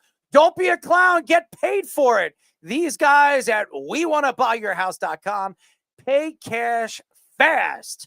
Closing days, no fees or headaches. WeWannaBuyYourHouse.com. Go type it in and scan the QR on the page. It's easy. And now, ladies and gentlemen, we have to get into some baseball conversation as a little MLB conversation. Two teams that are on the verge of a historic collapse this baseball season are the Detroit Tigers and New York Mets, who are now barely holding on to two final playoff spots in their leagues. After the Guardians beat the Tigers yesterday, and the Guardians and the Tigers are now tied in the American League Central, with the Guardians holding the tiebreaker if they finish the season with the same record. The Guardians have gone 9-1 in their last 10 games, while the Tigers have gone 1-9 in their last 10 games. The Guardians trail the Tigers by 8.5 games just 13 days ago, and now we're down as many as 15.5 games in July. The Mets have collapsed in similar fashion, going 5-11 in their last 16 games. The Mets had the best record in baseball on June 12th at 45-24. But since then, they are tied with the White Sox for the fourth worst record in baseball at 35-52. The Mets are currently one game ahead of the Diamondbacks and the Reds for the last playoff spot, but don't have a tiebreaker game. Well, why is this popping up? I don't know why that popped up. What the hell's going on here? And I'm sorry. And the Mets currently have a one game ahead of the Diamondbacks and Reds for the last playoff spot, but don't have the tiebreaker against either of those teams. If the Mets miss the playoffs, they would be the third team in MLB history to finish the playoffs after being 21 games over 500. Let's go to the Mets first. This is an absolute collapse. I don't want to hear about Juan Soto. Yes, the one and only Juan Soto everybody loves, which I don't, by the way. Juan Soto's a bitch. As we all said in the beginning of the season, I've said he's a bitch. Crybaby antics about the damn All-Star game. He's having a sensational year. a year that we have not seen an MLB player in New York ever have. And he could end up the season with 50 home runs and 40 stolen bases. Who the F cares? If the Mets don't make the playoffs and they fall short, this is a guy, Steve Cohen, that spent a lot of money. They paid him $768 million in the offseason. And this is a pitching staff with some of the youth and young talent that they have, and McClain and Tong and all the guys that they've brought up. They have a future. But this pitching staff has been one of the worst in the league. And we've said this over and over and over again. The Mets should have went after pitching, not hitting in the offseason. They had no problems in the playoffs hitting the ball. Vientos was one of the best hitters in the playoffs. And Lindor did the things that he needed to do in the playoffs. Pete Alonso hit that big home run, 3-run home run against the Brewers to knock them out of the playoffs. The offense wasn't the problem last year. It was their pitching. And again, going back to what the Mets did in the offseason, David Stearns and what everybody thought he did in the offseason was sensational, bringing in a Juan Soto. Juan Soto, again, is having a memorable year and one of his best years, if not his best year as a professional athlete. It doesn't matter. The Mets could be looking at a new manager in the offseason. The manager choking the way he has. I mean, I don't know if the Mets are going to go that far, but this is a team that has not been very, very good really since the All-Star break. If you're getting compared to the White Sox, there's a problem. The White Sox have been one of the worst organizations in professional baseball since Ozzie Guillen. Yes, you heard it. Ozzie Guillen, remember him? I mean, Tony La Russa took over this team. Is he there? Is he actually coaching that team and managing that team anymore? No.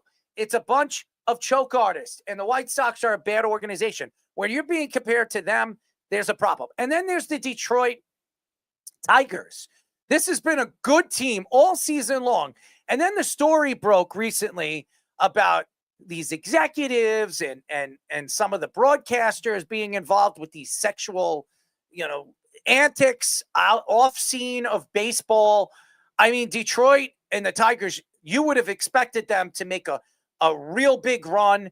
I thought they had everything. They have one of the best pitchers in baseball. You can argue he is the best pitcher in baseball.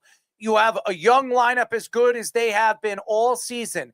You had five players make the All-Star team this year on this Detroit Tigers team. They were unstoppable. I mean, Gleyber Torres looked like he was going to get paid a lot of money in the offseason and then has completely fallen off in the second half, especially in the last, I would say, 20 games. Gleyber Torres has not been very good. I don't know what's going on with the Detroit Tigers, but the Guardians, we've seen this before. I'm not surprised the Guardians made a run like this. The Guardians are very well managed. You could argue they have the best manager in baseball. And they always have a good pitching staff. And their pitching staff somehow figures it out in the second half. If you look at the Cleveland Guardians record in the second half in the last 3 seasons, you can argue this is the best team in baseball in the second half. If you look at their record in the last 3 years, it's remarkable. And I know Job is going to talk about Jose Ramirez and how he is a game-changing player. He's one of the most underrated players in the league.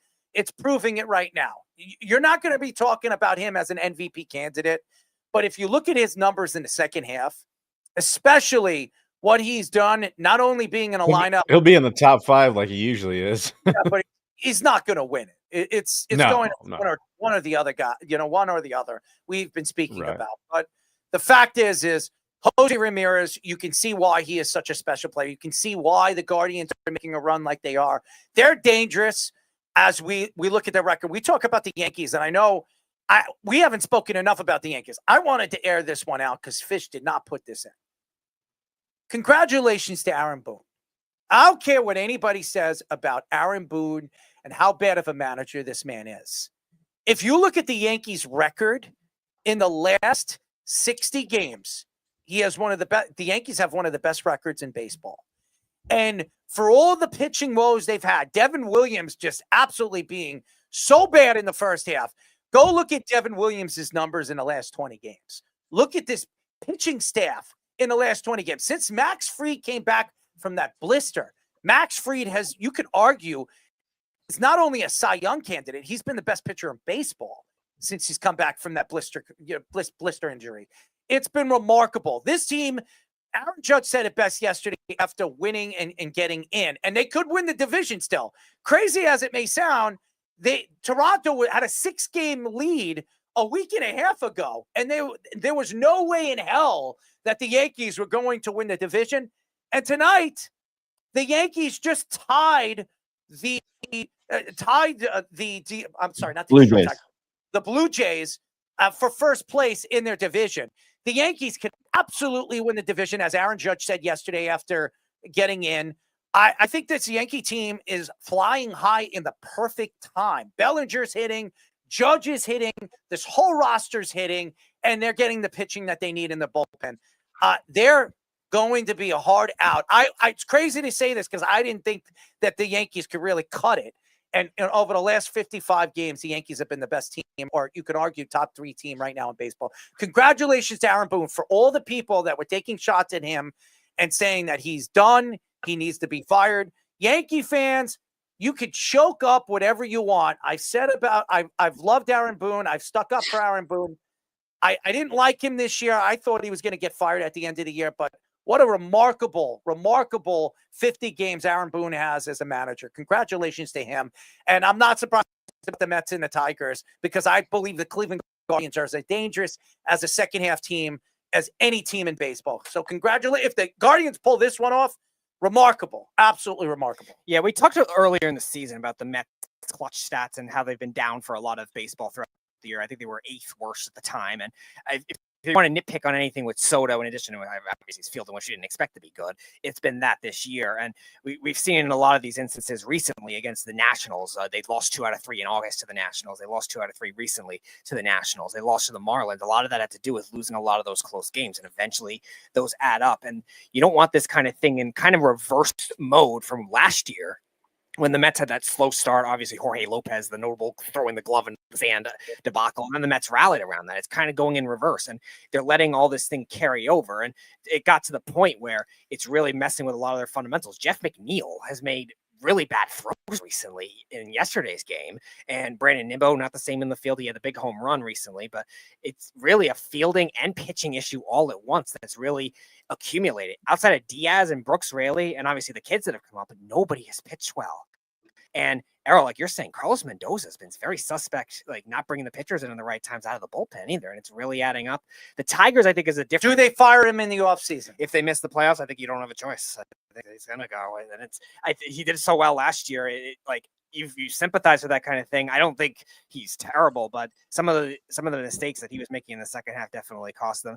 Detroit, I think, had a different issue. You mentioned the stars that they have, but I think the depth was a concern for them after the trade deadline. They didn't really bolster. I think that story hurt them too. I do too. That I think was the psychological end, and I think from the depth building standpoint, I like Kyle Finnegan. I think he's pitched well. They didn't build up the bullpen enough, though. They had a lot of guys that were hurt. They're starting pitching outside of Skubal has a 5.78 ERA since the trade deadline. So that is not going to win you games. Cleveland, I give them a lot of credit. They rallied around the whole Class A and Ortiz. They're scandal. scary. Yeah. They have the best manager in baseball right now. He's going to win manager of the year. And this roster is just clicking at the right time. And you know what the Guardians pitching is. They're just lights out. That bullpen is it's crazy how good the bullpen's been. In the last 2 months, I think they have the best ERA in baseball, that bullpen. We've seen how dominant they are. The question is, are they going to do it in the playoffs? The Yankees got to them in the playoffs last year. Can they, if they match up against the Yankees at one point this year in the playoffs, can they do what they couldn't do last year? That's the question. Final thoughts before you guys go. I just want to mention with the Guardians, I think they're kind of one of those weird teams that do well more as an underdog than they do as like a heavier favorite. They were a 2 seed last year. They squeaked by a Tigers team, but they could have very easily lost that series. And we saw sometimes when the higher seeds and they end up losing earlier to the Yankees or to even teams that weren't as talented than them. But they have a sense of adversity with Class A and Ortiz getting admitted in that scandal. And they had that bad losing streak after the trade deadline. They rallied around that since then. And they've just been playing their game since then. And they played like the small ball. They're doing a lot of what the Brewers have done all year, and it's working for them. Yeah, I think when you look at the Tigers, I think it's kind of a tale of two seasons. Like last year, you looked at, they started off awful and then they got hot at the right time. And this year is like, holy cow, is anybody going to beat the Tigers with, the best record in baseball at one point? And then it turned into, holy crap, we've got Skubal, and that's about it. It literally went, I talked to my people from Detroit, it went from wanting to go to every game. Now you're just going when Scooble throws, and that's just kind of the way their season turned around. And then, I mean, the Guardians with what they are, it shouldn't surprise anybody at this point when they always make a run, no matter where they're at. They've always been the underdog just because they don't really ever have a huge name. I mean, it's just obviously I love Jose Ramirez and what he is, and he doesn't fly under the radar as much as he used to, because everybody's like, all right, let's stop talking about him as underrated, because he's not. And it's just one of those deals where they really that when David Fry got hit in the face, that's rough. And the crazy part about that is, in that inning, it's the first time a Cy Young pitcher in Scooble has thrown a wild pitch, balked, and made an error all in one inning. And that, I mean, you guys don't understand how that affects your psyche when you hit somebody. It sticks with you because you see it, and it's rough. And after that, you kind of seen, then he gave up the homer to Riley Green. So it's interesting to see those dynamics and the Mets. I don't know what you can say. It's the first time in history that there's been a team they had a 7+ losing streak in June. They had a 7-1 in August, and they've had an 8+ in September. So. And it's just they as you well know, Speedy, they found every which way to lose. and I mean, the Saturday game was unfortunate, where the guy had 2 home run robberies in center field. Right. Besides And that, I think it does. Mendoza does a great job with this year. I think it's just been so all over the place that it's really kind of been, it always falls in his shoulders or whatever. But and Soto, you think about the crazy year when we're like, oh, slow start. What he did this year is great. I mean, he had 40 homers, 100 bags, 100 walks, 100 runs, 30 steals. There's only been 2 other people in baseball history to do it, and that's Barry Bonds and Jeff Bagwell, which Bagwell surprised, Bonds did not. But so just imagine if he didn't get off to a slow start. So just seeing those epic, I mean, that's why you play 162, because you never know what's going to happen. And what makes it fun, and now you got people fighting and clawing to get in, and then people playing spoiler. Obviously the Reds fighting and clawing. Who me and Goody were like, you know what, they're gonna be in it, and I mean they were. And then to lose the first 2 going into the last few games of the season. So yeah, it's all around. It's been fun. This is a great time, and see now you get the tiebreakers, and that last wild card makes things really, really interesting. And it's you always get one epic fail or epic run that goes into it. And you went from having the best record. Now I think the Mets don't have the worst record in the last 70 games. They're number 3. So no, they're 4th worst. They're the tied for 4th. My bad. That's only behind, I think it's the Nationals, the Rockies, and the Angels. I think they only have 3, which are all poverty franchises besides Washington, I think.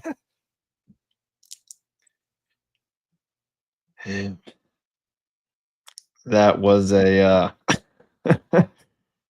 yeah, the Mets have just absolutely blown it. I mean,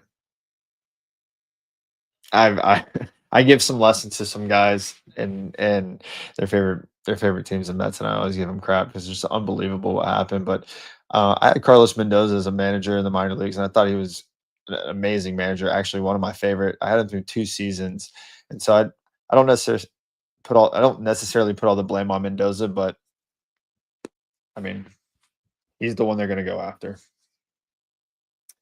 Yeah, there he is. Because again, you look at the pitching at the deadline too. You're using guys that are you're trying to rebirth guys that have struggled, and he's been using Helsley, he's been a bust since he come over. It happens, and he's still trying to use him, trying to get him to work in the most highest leverage situation. The Java, we were talking about this with the Padres. They made Mason Miller, Robert Suarez, that combo work. Why can't the Mets do that with those relievers and put Diaz in other spots that they're more comfortable with? I think that's he did that the other day. Did you see the 2-inning save that he got? Yes, yeah. He finally did that, but I think it took a while for him to do that, and I wish he just did that more. So that. Goody, I don't think he's a bad manager either. I just think some of the decisions have been very costly, and those accumulate over time. But mainly, it's what you were describing, Java. Once they lose a couple games, it really just accumulates. It's also remarkable, and I know a lot of people, we're looking at the complete downfall of some of these teams, but we have to look at what some of these teams have done in the last 50 games, and that's why I had to add the the Aaron Judge New York Yankees, because I think a lot of people counted the Yankees, including me. I counted the Yeah, I was about to say, dude, you were ripping the Yankees all season. I counted the Yankees out. I really did. I didn't think they had enough. And honestly, as much as people hate Brian Cashman, Chamberlain, Brian Cashman made the moves that he needed to at the trade deadline. And they finally are starting to look like they're working. And again, I know a lot of Yankee fans think Brian Cashman has weighed out his welcome. Hey, what he did was he built up a nice cushion lead in the AL East at the trade deadline. He said, you know what? Let me go expend all these guys, get back these major league all-stars. I know it takes a little bit of time for them to break into New York and learn how to pitch there. So I have that buffer of a few games of leading the East. And now that they've broken in, they know how to pitch New York. They know how to handle the pressure. Now you're seeing the fruits of your labor. He's genius. Yeah. Absolutely genius. Actually, I just saw a stat that said teams with the amount of days in first place to miss the playoffs, it'd be 173 days if they miss with the Mets, or 175 with the Mets, 173 with the Tigers, and the last team to do it was the Mets at 178 in 2007. Wow. Another one you would probably want to throw in there too is like historic. If the Tigers do hang on, it would be the Astros too. I don't think the Tigers hang on. I think the Guardians are going to win the Central. I do. I think the Tigers. I told you, dude. I told you they're good. They just they hit this moment where it's like, all right, you're either gonna do it or you're not gonna do it. And when they had that like streak of losing, and it's like, all right, we either do we want to play in the postseason this year or do we not? Like, it's probably what one of the guys had in the because if we do, we need to step it up because this ain't cutting it. And the next thing you know, boom, first place. Absolutely remarkable. Both the Yankees and the Guardians. The Mets will make it in though. The Reds will blow it. Hope you're right, John. Hope you're right. I know goodies. I was trying to give you some solace there, Speedy. Like, I mean, yeah, that sucked. That matchup early today, Hunter Green against Paul. You know what? Skeens I want the Mets to make it too, Jabba, because I don't want to hear goodies say, "I told you about Cincinnati, Terry Francona. I told you." I was on that train too. I was on that train. But listen, you just don't understand. Like, it matters. He matters. I got it. All right, ladies and gentlemen, we got to go into our next segment in like form. I've often heard that you'd give me a warm welcome if ever we met again. Like plan. How about rattling her? Let me tell you something. So Fish asked me, where do I attack this? And in like Flynn, what I do is I go for rankings. And I'm going to tell you if I think they sit there in the rankings or I don't think they sit there in the rankings. And either I'm going to push them or move them around the way I think. Well, I was looking at PFF during the show, during the yappy back and forth with our boys from Let's Parlay. And I want to go into top corners when it comes to PFF. And going into the season, there were a lot of guys that kind of sit and I didn't understand it. But I'm going to go through what PFF rated these guys and where do I think, if I think they sit there right now as a player at the corner position and as a PFF guy. So right now, going into the season at number 10, they had Denzel Ward. Denzel Ward, Cleveland Browns, great corner, high draft pick, has been sensational. 17 forcing incompletions over the last couple of years. He had an 80.4 PFF coverage grade last season. Going into this season, they had him at number 10. I'm going to tell you this. What Denzel Ward has done this year, I'm going to put him high. I think he's even a higher corner right now than at grade 10. At number 10, I'm going to put Cooper DeJean. I think Cooper DeJean right now is absolutely a top 10 corner. They had him at number 11. I move him up to top 10. He's had a sensational year for the Eagles, athletically gifted, so great. Last year in 2024, his PFF was at an 84.1 coverage grade. This year, it's over 85. He's been as good as any corner in the league right now. So I have Cooper DeJean at number 10.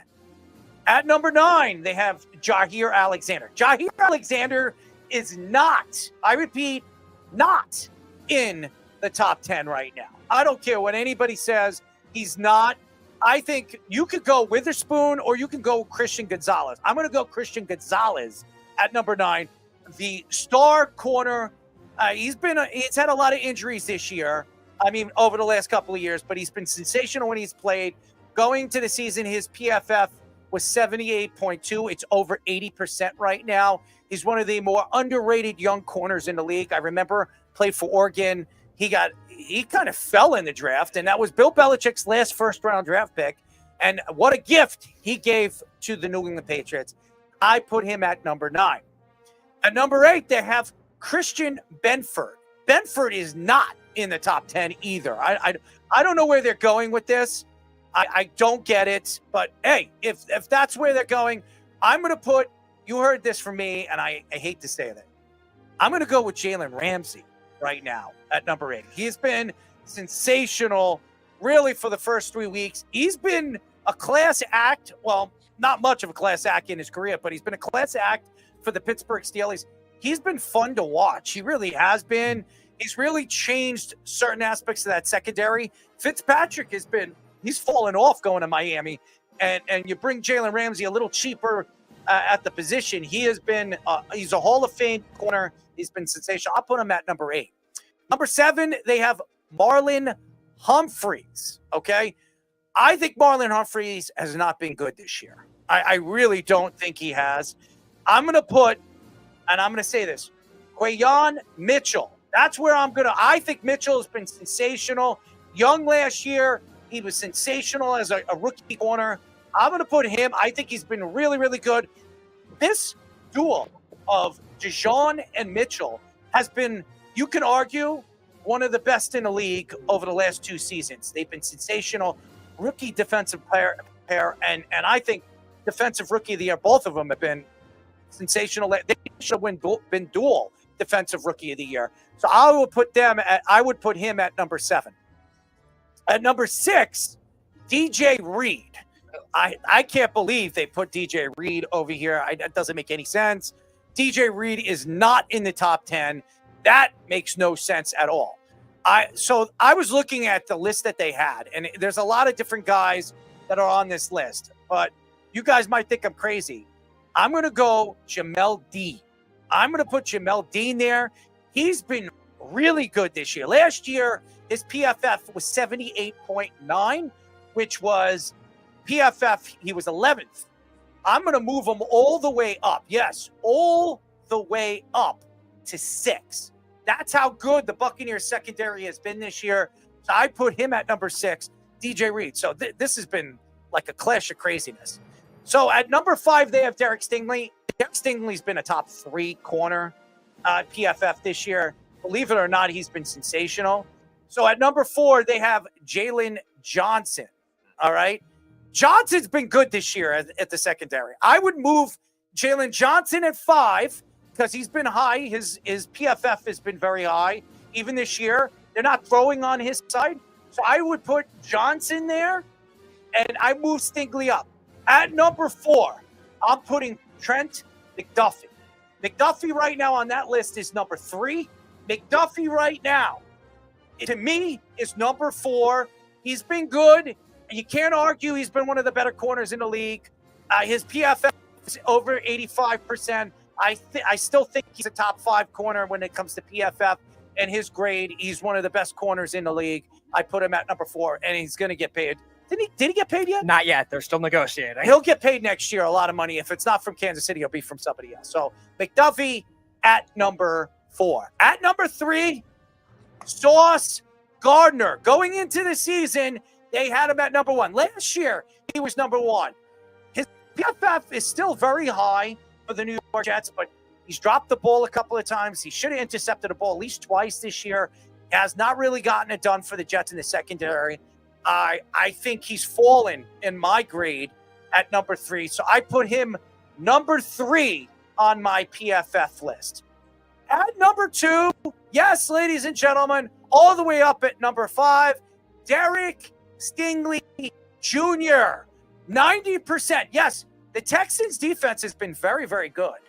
And he's been sensational. This is a guy that was drafted in the same draft class as Sauce Gardner and drafted higher than Sauce. Even though Sauce has been the better corner, I disagree. Stingley's been better this year in the first 3 games of the season. Derek Stingley Jr., 90% PFF in his rookie season, 90% again in his, 3rd or 4th year as a corner in the league, and got paid a lot of money about a year ago. Yeah, he got paid, I think, 27, then Sauce got paid 30. Patrick Surtain is my number 1 guy. He was number 2 on this PFF list last year. This is by far the best corner in the NFL. Defensive player of the year. This year, even with their woes, and really, I would have thought that this secondary would have been just an absolute game changer. They haven't been, but it's not because of Patrick Surtain. Patrick Surtain is still elite. Still, no team wants to throw it on his side. They've stayed away from his side. Last year, he was an 89.5 PFF. This year, over 90%. He is the best corner in the NFL. PFF, whatever way you want to put it, I don't think it's an argument. Why? Why is he clear cut the best? Oh, shut down. Like when you like Steph Curry, best 3-point shooter, right? Like what makes Patrick Surtain shut down? Shut down. I mean, you throw it as like for people who might not know, like, is that his footwork or is he like? Oh, it's nothing. His closing speed, or he's just a complete player. Everything. He's everything. He is what you look for in a corner: size, ability, athletically gifted. You can move him anywhere. You can move him in a slot. You can move him on the outside. You put him one-on-one. When you talk about this day, Darrelle Revis, this day, Deion Sanders, I think Patrick Surtain has proven himself to be, over the last 8 years, has been the elite corner in the NFL. He hasn't even been in the league for 8 years, but I would say 7 or 6 years he's been in the league. He has been as elite as any corner we've seen in a 10-year span. He's just everything. Nobody wants to throw it his way. And tell me the last corner that won Defensive Player of the Year. Stephon Gilmore, I think was it Gilmore? Gilmore in 2018. Not you sure? Charles Woodson. No, Gilmore won one. Gilmore won. Yeah. All right, so it was. But Gilmore. You're right. It was before that. It was a while. And Gilmore, I don't even know if he's a Hall of Famer. I wouldn't say that he isn't. Charles Woodson is. Mm-hmm. Patrick Surtain is. If he were to retire today, Charles Woodson. Patrick Surtain is a Hall of Famer. I mean, you look at his numbers. I mean, it's unbelievable when you look at what he does in a game for not only for the Broncos but in the league. When you're comparing, how old is he? 27. That's what I think. When do cornerbacks hit their prime? He's in his prime. He's in his prime. Not that. Like, what is the shelf life of their career? You can play. Corners could play 33, 34, depending on the type of corner that he is. But the way he plays the game, he plays up on top. He's mean. He plays mean. And he doesn't talk crap on the field. He lets his game do the talking. Yeah, if you ask anybody that's played against Patrick Surtain, he's not like a Steve Smith or one of those guys that talks. He just punches you in the chin, and he makes you know that if you're going to throw on his side, you're going to feel it, and you're going to pay for it. So, and that's why teams just completely stay away from his side of the field. So I'm going Patrick Surtain as my number 1 guy. So that, ladies and gentlemen, is my in like Flynn of the week. And now, ladies and gentlemen, Goody's bag of balls. My mom was going to wire a car battery on my testicles. Trying to put Tiger Bomb on this jungle's nuts. Goody's bag of balls. That's how you become great, man. Hang your balls out there. All right, I got a couple things we want to go over. The first one is, and it's come out, and we know what we're talking about here, but MLB, Major League Baseball, we use the automatic ball strike challenge system. It's the ABS system that we have spoke about multiple times on this show, but they're going to use it during the entire 2026 season. There's now challenge rules. Each team will get 2 challenges and can keep them if they're successful. And then challenges can only be initiated by a pitcher, catcher, and I think what else was it? Pitcher, catcher, and manager. Probably. Pitcher, and I think pitcher, catcher, and manager. Hope the manager. Yeah. What do we got? I I think it could be a good thing. I think like in major games, these game of inches, baseball's a game of inches, and so the guy misses the call. That can be the difference between going to the postseason and going home. It's like I think for me is like listening to people talk about it this morning on MLB Network and a bunch of other places. I think it's good because you're only going to get two. What I think is really going to be interesting is I think as much as people are hating on the fact is the human aspect coming, I think it's going to hold umpires more accountable because now it's the immediate satisfaction of, hey, we're going to know. So maybe that low strike and the framing and stuff now is going to be different because this is like, hey, turn around. Yeah. And the average, so there's two, so there's four total, correct? The average that they did it is 13.4 seconds. So when we talk about pace of play and people are like, oh, baseball's too slow, that's less than a minute if you're doing all of them. Think about how crazy this is going to be. Manager challenges it, doesn't win the challenge on a close play, right? Later in the game, guy gets banged on a curveball or fastball outside the zone, can't challenge it. The guy wants to challenge it, clearly can't. And then now the umpire has to turn around because if an umpire gets a call wrong in a very important game and the guys are out of challenges and he has to turn around and freaking see that he got it wrong, everybody's gonna know every umpire's name. They're gonna be their Twitter feed is gonna be blown up.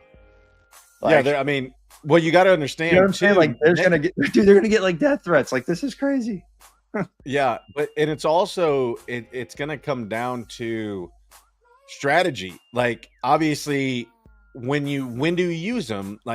Is it early critical situations? I'm very, very interested in. Everybody's always, with everything that's changed in baseball and so on and so forth. But the players adapt very, very easy. It's the fans that it takes longer to adapt to. But I think it's going to hold them accountable more because now it's going to be like, okay, CB Buckner, you get your umpire grades on X and you can see all this stuff.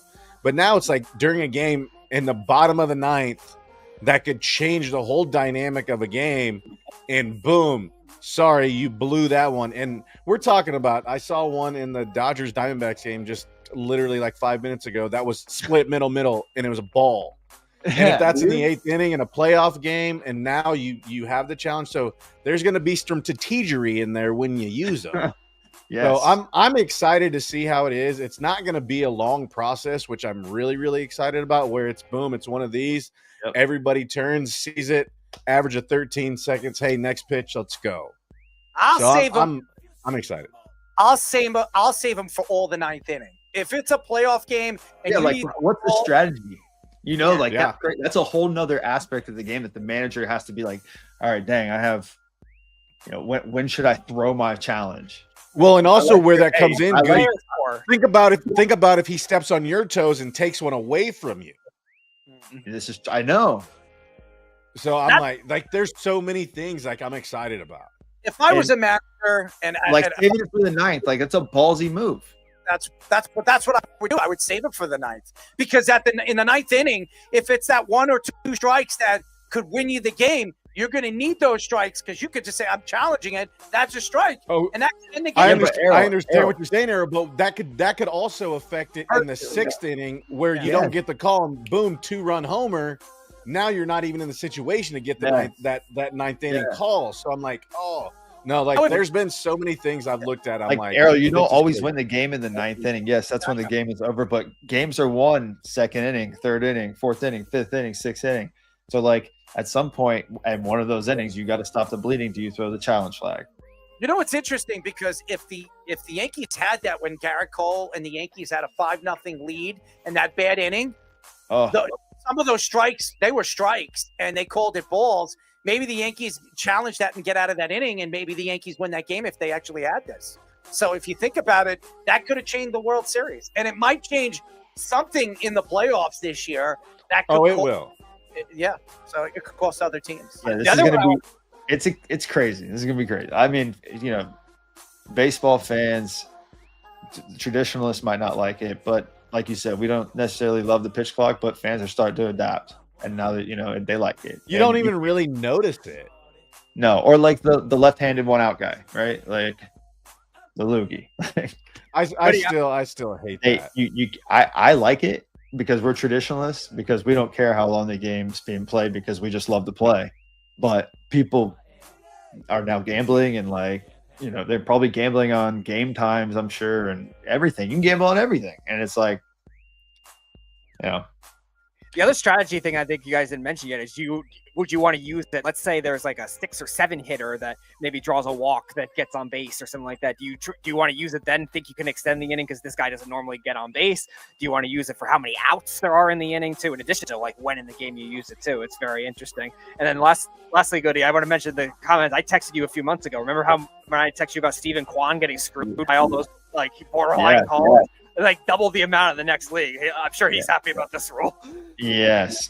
Stephen Kwan will for sure benefit from this rule. Absolutely. I want to say something. Can I say something? The Guardians were trading pieces away at the trade deadline. Well, yeah, that's my next. You want to just jump into it? All right, we'll go right into ball 2 right here. Ready? So go ahead. I'm sorry. All right. Let me. These things blow my mind. All right. So back around the All-Star break, Cleveland's odds to win the AL Central were plus 15,000. I mean, they had like a 0.66 chance. Okay. 0.66 is clearly not a lot. Now, you fast forward this week, and they're now 225 favorites over Detroit in sports books, like big ones like BetMGM. It's like, dude, it just blows my mind what they're doing right now. Like, they literally had Mount Everest to climb. What were they, like 15 and a half games back?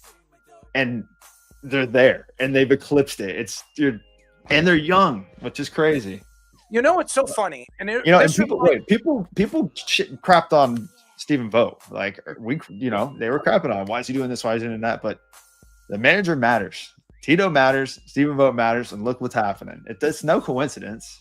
You know what this reminds me of? Anybody remember the St. Louis Blues? Remember they fire their coach before the All-Star break, and then they bring in Craig Berube, and they had the worst record in hockey. Okay, it was so bad, and then all of a sudden after the All-Star break, St. Louis went on this. They traded away pieces. Nobody thought they had any chance of making the playoffs. They come all the way back, get hot in the second half of the NHL season. They wind up one of the top teams in the Western Conference, and they go on a run, and they win the Stanley Cup. Okay, I remember it. It was unbelievable, and the chances of it was even higher than 1,500. I think it was like that's crazy. 2,500. Like, what do you think? Like, dude, what clicks for teams? I don't know. Like, coaching. I think there's managing. I think coaching matters, but I think it's when everybody's like energy matches. It's not like you're not just playing for yourself. You're playing for something bigger. Like I've said it. I think the Guardians, their manager is going to win Manager of the Year. I think he absolutely should after watching what the Guardians have done. And just think about it, like you just said, Goody. When you look at the team and look at the organization as a whole, I said it. Go look at the Guardians' record in the second half of the season in the last 3 years. If you compare it, it's almost identical in 3 years. I said this, and I said it before the All-Star break. I wouldn't be surprised if the Guardians make a run and they sneak into the playoffs. Did anybody think this team was going to win the like at the mid-season, like at the trade deadline, we lost Clase, who was supposed to bring in a ton of whatever he wanted. Basically, you can command whatever you want for Class A. And then we also lost Luis Ortiz, multiple injuries, guys coming up and down. Like, got rid of Bieber. I mean, it's like it's just been boom, boom, boom. And then they also started, what do they do, like a 6-man rotation at some point, and they're just trying everything they can to win. And then, to me, this shows like this team is super resilient. And I know they're young, but it's like, I don't know if they necessarily know what they just did, like overcoming 15 and a half games, and the most in history. But I think this team is like, it reminds me a lot of the team I was on in 2017 when we won 22 in a row. Like, they're just synergizing. We're all on the same like wavelength. It's well, and it's cool. You see like guys like Bull Naylor, who was literally garbage all year, and I'm not talking trash, literally and figuratively, but he just wasn't good. And then somehow he figured out, he changed his stance, and he's hitting over 300 in this last stretch. And dude's figured out, and that's buying in. That's understanding, like, hey, we believe in each other. Like, we know we have a mountain to climb. We're like, so let's just win one game at a time. Yeah, did you see Kyle Riley's speech afterwards? Yeah. Yeah, dropped the F-bomb on TV, and the guys were like, let it we fly. are sorry, you know, for Kyle Riley's emotional remarks. Yeah. So yeah, it's fun to see. That's why you never know. That's why sometimes I'm like, I love that wild card game where it's win or go home. Now it's you know, you got the 3, but yeah, it's crazy to see some of these deficits.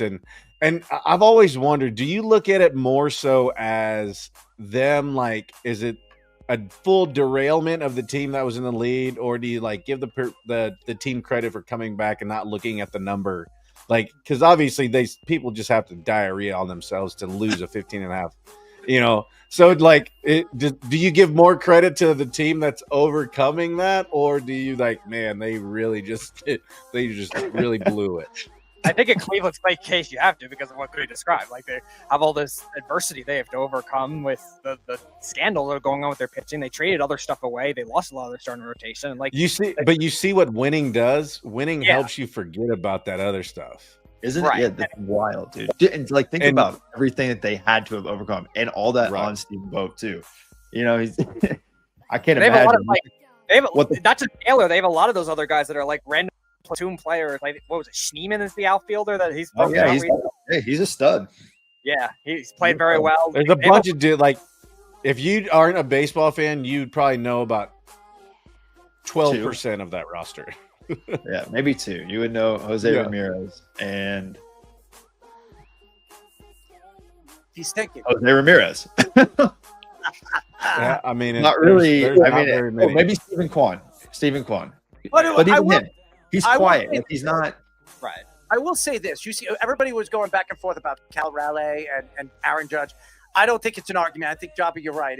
Aaron Judge is absolutely the MVP of the league. I don't care what Cal Raleigh did when it came to home runs and as a catcher. Aaron Judge coming back from the injury that he's had and still keeping his numbers up at 320 for all the season. At one point for 2 months, he was hitting over 400. I'm sorry. I think Aaron Judge is absolutely going to run away. I saw somebody tweet out that if Cal Raleigh loses 180 points on his OPS, he's an average baseball player. If Aaron Judge loses 180 on his OPS, he's Cal Raleigh. He's still like, yeah. He's Cal Raleigh. If he loses 180 on his OPS, he's Cal Raleigh. I was like, man. It is crazy that too. You know, listen to Tom Verducci talk, and one of the dudes that I very envy for just the brilliant mind that he has in baseball. And you know, he was touched on Cal. Like, Cal's going to play in 159 games. Like, that's unheard of. And to do, and not only he hit his 59th tonight. Yeah, but you got to forget, you guys forget he's a platinum Gold Glove catcher. Like, his defensive run saves are crazy. Like, and to be able to stay locked in and be the quarterback and call pitches and be invested in not only that, and then be able still to do what you do. Like, I'm not taking anything away from him, because if it wasn't for Aaron Judge, we wouldn't even be having this conversation. And for the same reason, and we'll get into that more, but it's crazy to see these guys and these teams that you don't like. And Cal Raleigh obviously signed a decent deal, but you didn't really know who he was. And the best is, like, he only hit like 30 homers or something. They're like, oh, I can't wait till he gets tested and get caught. Like, man, stop drinking the haterade, people. Just when a dude, give props where props are due. Like, man, there's so much hate in this world. Like, just big ups to the man for doing it. And, like, just because you want Judge to win, like, does Judge deserving to win? Yeah. Like, and I mean, look at this. If it ain't for Cal Raleigh, Judge wins the Triple Crown. Yeah. I mean, it's great. I mean, Judge is the best hitter in the league, but then the defensive metrics come into play. because the catcher, Right. like you said, and the catcher catches and throws just as much, if not more, as the pitcher. And how many defensive runs does he save versus how many has Aaron Judge saved in right field? And how do you quantify that? Like, that's what they're trying to do. And We'll it's get like, into dude, that deeper next week, Goody. We'll get into that deeper. It just blows my mind. I don't know. Blows my mind how you blow a 15 and a half game lead is what blows my mind. That was wild. I mean, that's 6-2, and then they went to the World Series. That's Detroit. I don't even know what to say, dude. That's crazy. That's Detroit. Gutterville, as I call them. I know Jabba doesn't like that, but I used to call him Gutterville. What? What did Jeff call him? He was Detroit. crashing Detroit. I mean, just to get back kind of like on track. Now Cleveland has all the momentum in the world. They have all the momentum in the world. They just won tonight. You beat Scooble, their best pitcher, and now you win again tonight. And it's just, and you have different guys from that team stepping up. Like, I know one of my buddies is on, they're close with Detroit, and he's like, dude, Cleveland. He's like, we don't know. We can't figure them out. It's just, it's crazy. Season's been crazy. All right. Do we have one more? Yeah, one more. Did you see Belichick was on the cover of US Weekly? There we go. Oh, I did, yeah. After his 0-4 start, dude, they just came down here to UCF and got beat by UCF. University of North Carolina came down and beat UCF. Blows my mind. Anyways, I think Billy Bees is the swaggiest coach in college football. He does it all except win. He's swaggy, all right. He's got a woman that's wearing, boots, barely anything. She might as well walk on the sidelines topless, because that's all anybody is talking about right now. They don't care about Bill Belichick. They care about his woman strutting herself up and down the line and really making all the calls. It really has nothing. If I was a recruiter, or I'm sorry, if I'm a kid that I'm getting recruited by Bill Belichick, I'm telling Bill to have his woman recruit me. I don't want to see your ugly face. I want to see your woman come and speak. All right, so how do you think that Do you plays think out? she's in the if she's like if she's could you imagine like and think about this, we have kids, Goody, like just put like, okay, our kids play football and they're getting recruited by North Carolina. Could you imagine going in there expecting like Bill Belichick to talk to you and then literally Jordan or whatever, however she says it, and like she starts talking? I don't know what I would do as a parent. Because you're obviously seeing it right now, and I don't know if you guys have seen some of the memes are hilarious, and then some of the people talking about it, like they've never seen something like this, and I guess I never paid attention enough to where this was even a conversation. Mick Jagger had a kid at like 80 with however old his wife was. I mean, it still works. I mean, that guy's a rock star. You know what I would do obviously. if my father and my kid was sitting there and he was trying to get recruited by her? I'd be like, show me some boobie, I'll get him in. Show me some boobies. I want to see some boobies. But I just it's I mean, good for her. She's pulling it off, I guess. What do you? What I want to know is get your perspective on what do you think the guys in the locker room are thinking? Like, I can tell you what coach is macking it, son. He's 80. Like, he's the dream. That's the dream. What makes me, if I was a player and I'm going over there and I want to be coached by Bill Belichick, and I see his woman, 24 years old, who's just as young as maybe the oldest player on my team, okay? And I see her strutting herself during practices and with practically nothing on, and she looks like a cheerleader. I'd be upset if I'm a star player and I'm going over there. There was a couple of offensive linemen that went into the portal that were going to be high draft stock players going into the portal this year to go and work with Bill Belichick because he's got all the means of getting you into the NFL and being successful. I would not be happy that I'm seeing his woman walk up and down and strut herself and speak for him and doing the things. And there's video and pictures. And I wouldn't be happy if I was a recruit. And I know that. Would you let your son go to UNC? No. All right. There you go. Not at all. And that's why I think UNC football is never going to get over the hump. And Bill Belichick is going to say either I'm going back to the NFL or this isn't going to work. This trial is not working. And I will say this. The only reason why he took that job is because he wants to be like his father. His father coached UNC. That was why he took the job. Or I I think didn't know that. That's interesting. yeah. And he wanted the whole thing is Atlanta should have hired him. The Falcons should have hired him. That would have been the best hope for them. Do you think he'll live out his No. tenure there in his contract? No, I think another year of this, and he's going to say, if I want to still coach, I'm going back to the NFL. I have a better chance of winning in the NFL. There's no way.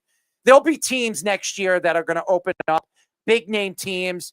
If Green Bay fails this year to win a Super Bowl, next year their coach, as good as he's been, could be on the hot seat because that team is loaded. And if they can't get to the Super Bowl this year and next year, they could be looking for a new coach. And if they think Bill Belichick is the answer to get you over the hump, that's where he would go. So he's going to go to a Super Bowl contender if he leaves UNC. But no, if I'm a recruit, I don't want any bit of any of the challenge that I have to deal with on the sidelines with that friggin' woman walking up and down the sidelines and trying to herself. I would just get sick and I'd be like, I'd honestly probably get kicked off the team because I'd be saying all these weird things to her. So I mean, come on, man. An old man in his 70s macking that. I mean, come on. We all know there's money behind that. She's walking with her Louis Vuitton bags. Maybe she likes older dudes, man. She does not. Maybe it's true love. How many Viagra pills is that man popping every single night before he gets into bed? That guy's gonna have a massive heart attack on the sidelines before you know it. I mean, Maybe he's got a good ticker, obviously. He's got a ticker, all right. It's ticking. He'll have a heart attack on the sidelines and not show any emotion like he always does. Age is just a number, Errol.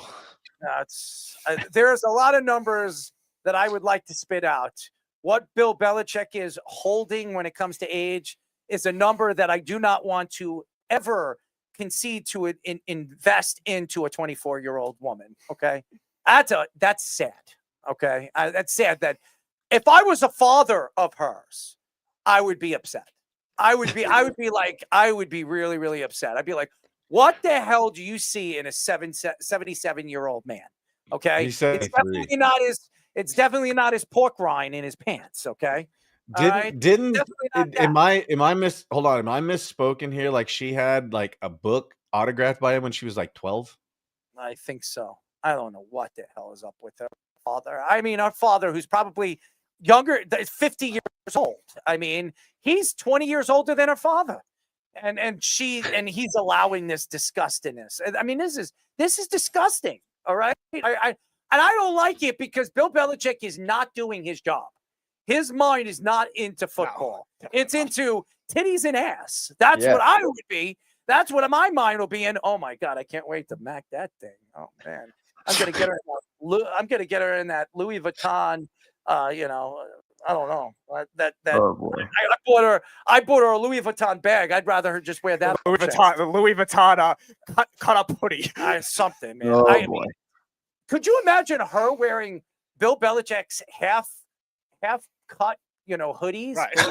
You can see the bottom of her boobies. I'm not going to say what I really want to say. And you see that thing strutting on the sidelines? I'm telling you, man. I'm sick. I'm sick to my stomach. All right, let's get off of it. All right, ladies and gentlemen, what's that smell? Oh my gosh.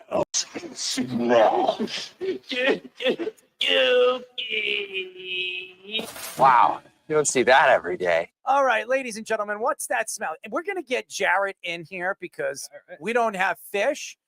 And what we're going to do, it's pretty simple. What we do is we go around, we tell a story, and we're going to tell you what it smells like. So tonight, for the first time on What's That Smell, I think this is his first time, right? Yeah, Jarrett done to us. All right, we're going to get Jarrett as our first guy. We're going to have Poops as our second guy. We're going to have Speedy as our third guy. We're going to have Goody as our fourth guy. Then Jabba or Joba. Then me. Here we go. Look at Jarrett is literally pandering with all of us. Like he went Daniel Jones and he was talking about how sweet it was. Now he's got an LSU shirt on. It's all a plan. Brilliant. Glory. Oh, that's tight. Hey, next you'll have to wear a leash on your neck for Nathan. So I don't know if you Oh, that far. putting you on a leash now. A lot of hot ladies. Oh goodness. I've got a new one for you. Have you heard the new ones? Double fisting. What did it say? Double fisting. Double fisting. Double fisting. Oh my gosh. Thumb up my ass. Don't you love Nathan? Hoops gets no cooch. The best is he does this voluntarily. Like it's not like, hey, we're gonna give you $100 to do these. Like, let me just do them. I told Errol the next one he has to do is one for Jeff. Job, I like my shrimp cocktail. Crazy. All right, Jared, let's get it. All right. This is from last week, actually. NBA Commissioner Adam Silver was caught in a bit of a lie by the great Pablo Torre. He's done an amazing job covering this Clippers story. He said in the first press conference, and I quote, "Frankly, I never heard of the company Aspiration before. It was all new to me." Then, the next night, Pablo Torre came out with a report that said every single sponsorship goes through the NBA, especially one that was worth over $300 million. So how did Adam Silver not know about this? Silver immediately then went on the air the next day and said, "I said I never heard of it. I meant in the context of the accusations here, I was certainly aware of the brand." He said the first time, "I never have the company Aspiration for." He is completely lying out of his ass right now. He is either A, lying about that he had never heard of it, that he had heard of it and he was covering something up beforehand. He knew very well what was going on with Aspiration with Steve Ballmer, or he's just lying that it never came across his desk and he's not the one doing those things. So either it's just a bad look or it's a major scandal. Either way, it smells awful. It smells like the 1,160 toilets at the Intuit Dome right now. There's something deep going on at the Intuit with the NBA and this whole scandal. I don't know what's going to happen with it, but it ain't going to be good.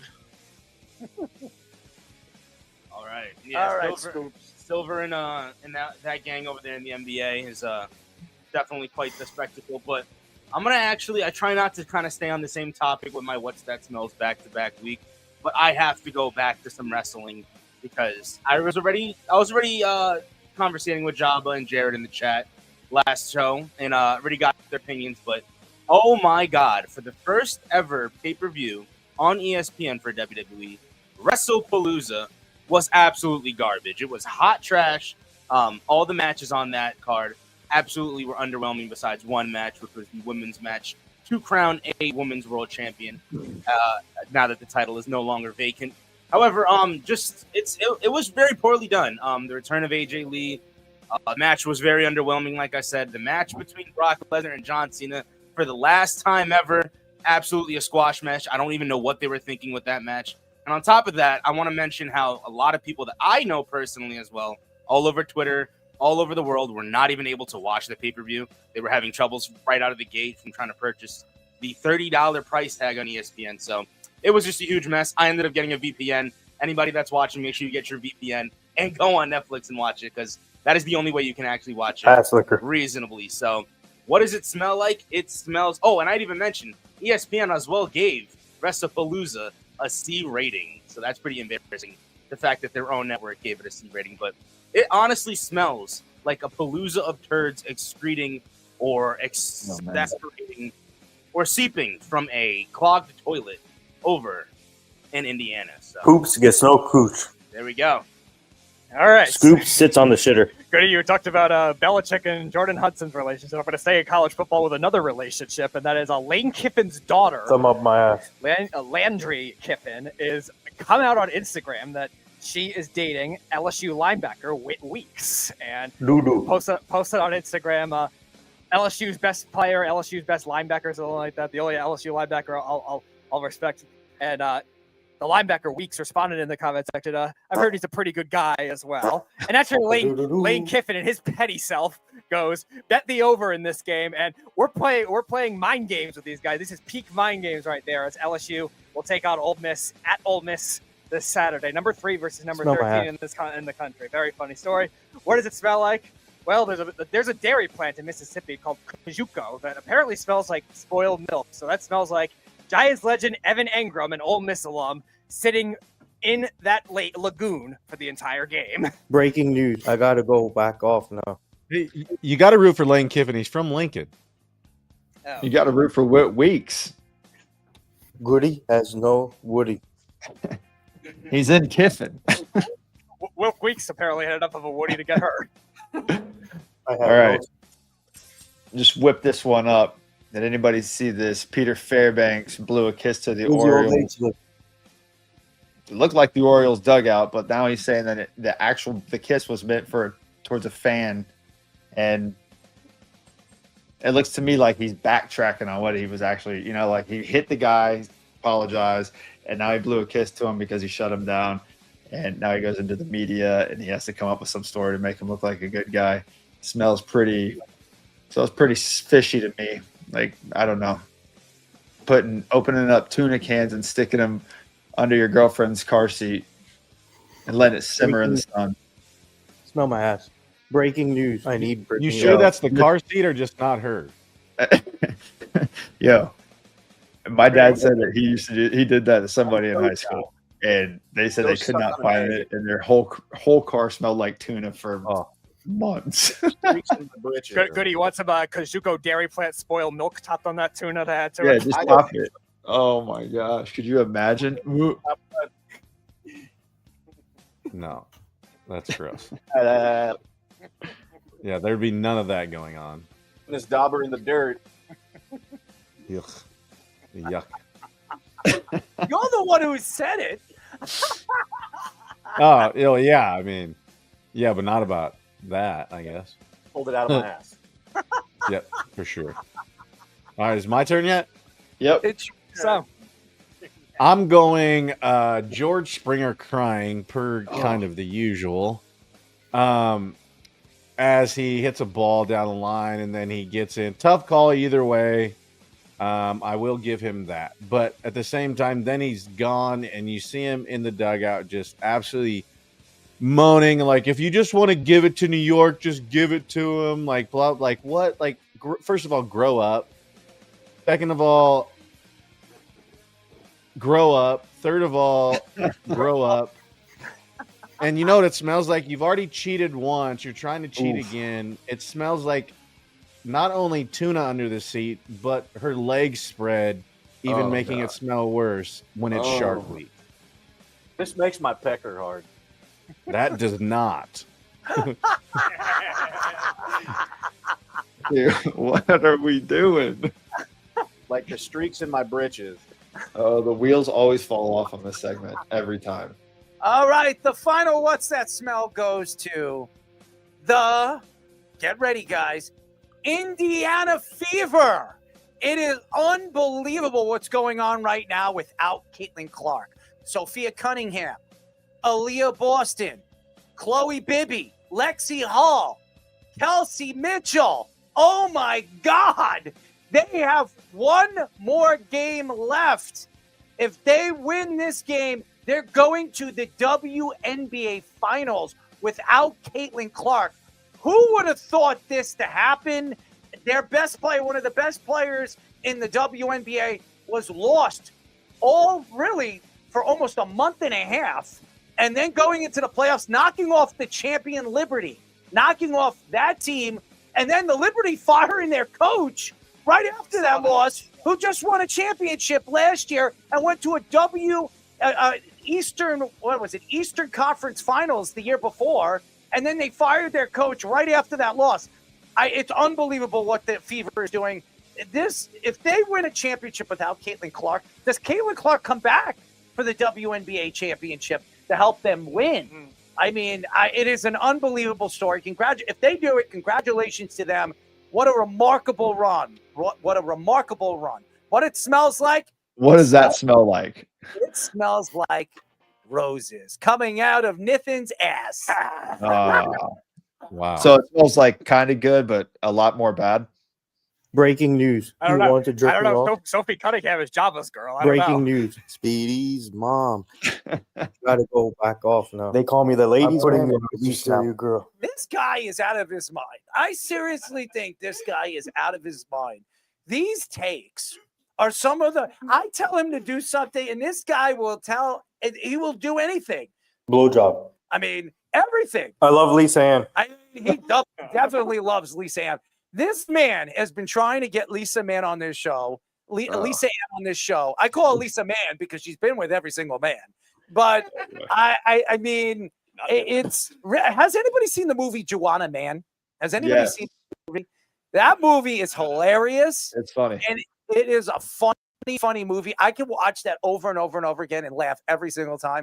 Nithin reminds me of the guy that plays Joanna Man. Okay, reminds me just like him. What was his name? What's his name? Because that's who Nithin reminds me of. From Joanna Man? Joanna Man. So who's the actor that plays Joanna Man? He reminds me of that guy. His personality, his craziness. I've seen his stand-up. I think Nithin, even though he's never done stand-up, I think he'd be very, very funny because I really don't think he knows where he is half the time. I really don't believe. Nunez? Yeah. Is it Michael Nunez? Is it him? All right. Well, that's Doo-doo. Fish is not a panty dropper. that's for sure. We'll have to ask. We'll have to ask Crystal if he's a panty dropper. She'll probably say yes. I have no sack. We know he has no sack. Anyways, thank you to the old Steelers wannabe. No, I'm just kidding. Jack Sperry for joining us. We love you. Thank you, Jack, for joining us and filling in Save Your Tears and all the different stuff because we didn't have Goodwood. He's coaching. He's doing some good things right now with the youngsters. So, but we're happy to have Goody. Goody's been on both shows this week. We love it. Goody, you missed Save Your Tears where you could have taken Trey Tucker. That's right. I did. Oh, this is what happens. You know, we just spin our You nights know at what the ballpark. You know what we played? We played Save Your Sperry, as we said, because we added Sperry to the Save Your Tears. Anyways, thank you to Fish. Happy birthday to the one and only Crystal, but a very happy 40th to Jabba Chamberlain. Speedy, are you ready? Let's go. Let's do it. No, we're not. No, we're not. I'm logging off of this. 3. Happy birthday to you. Happy birthday to you. Happy birthday, dear Jabba.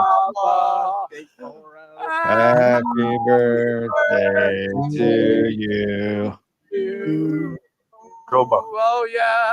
Droba. Ass liquor. That's it. Well, now you want to talk about somebody's ears. My ears are not going to work either. Well, you know, it's Doo-doo. it is doo-doo. My pinky is bigger than yours. It probably is. Anyways, thank you to all the fans tuning into us on Spotify and Apple. All 200,000 downloads from last month. Thank you to all the fans. Thank you to our YouTube subscribers and all the YouTube followers tuning in and checking out our stuff. We have a new trailer that's going to be up. We're doing some new stuff on the YouTube channel, so stay tuned for that.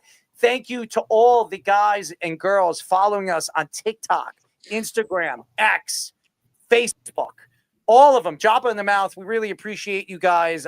Keep listening to us. Keep following us. We'll be on next week, Monday and Wednesday. I'm actually going to Florida on Thursday, Goodwood. So I will be down there for a week. I'll be missing one show the week after. We're going to move this on Jabba. We'll talk about this during our moving the show the week after on a Thursday. So I'll be there for the Thursday. So Monday, I will not be there. Fish will be helping out. So Okay, hurry up. I have to pee. all right, relax. Double fisting. That's what he wants to do. He wants to double fist. Anyways. No, I just want to pee. All right, he's got to pee his pants. Jabba's got to pee. You got to get that. I got to pee. I got to pee. Anyways, that's it. Good night. Farewell. Have a good weekend. Jabba's 40.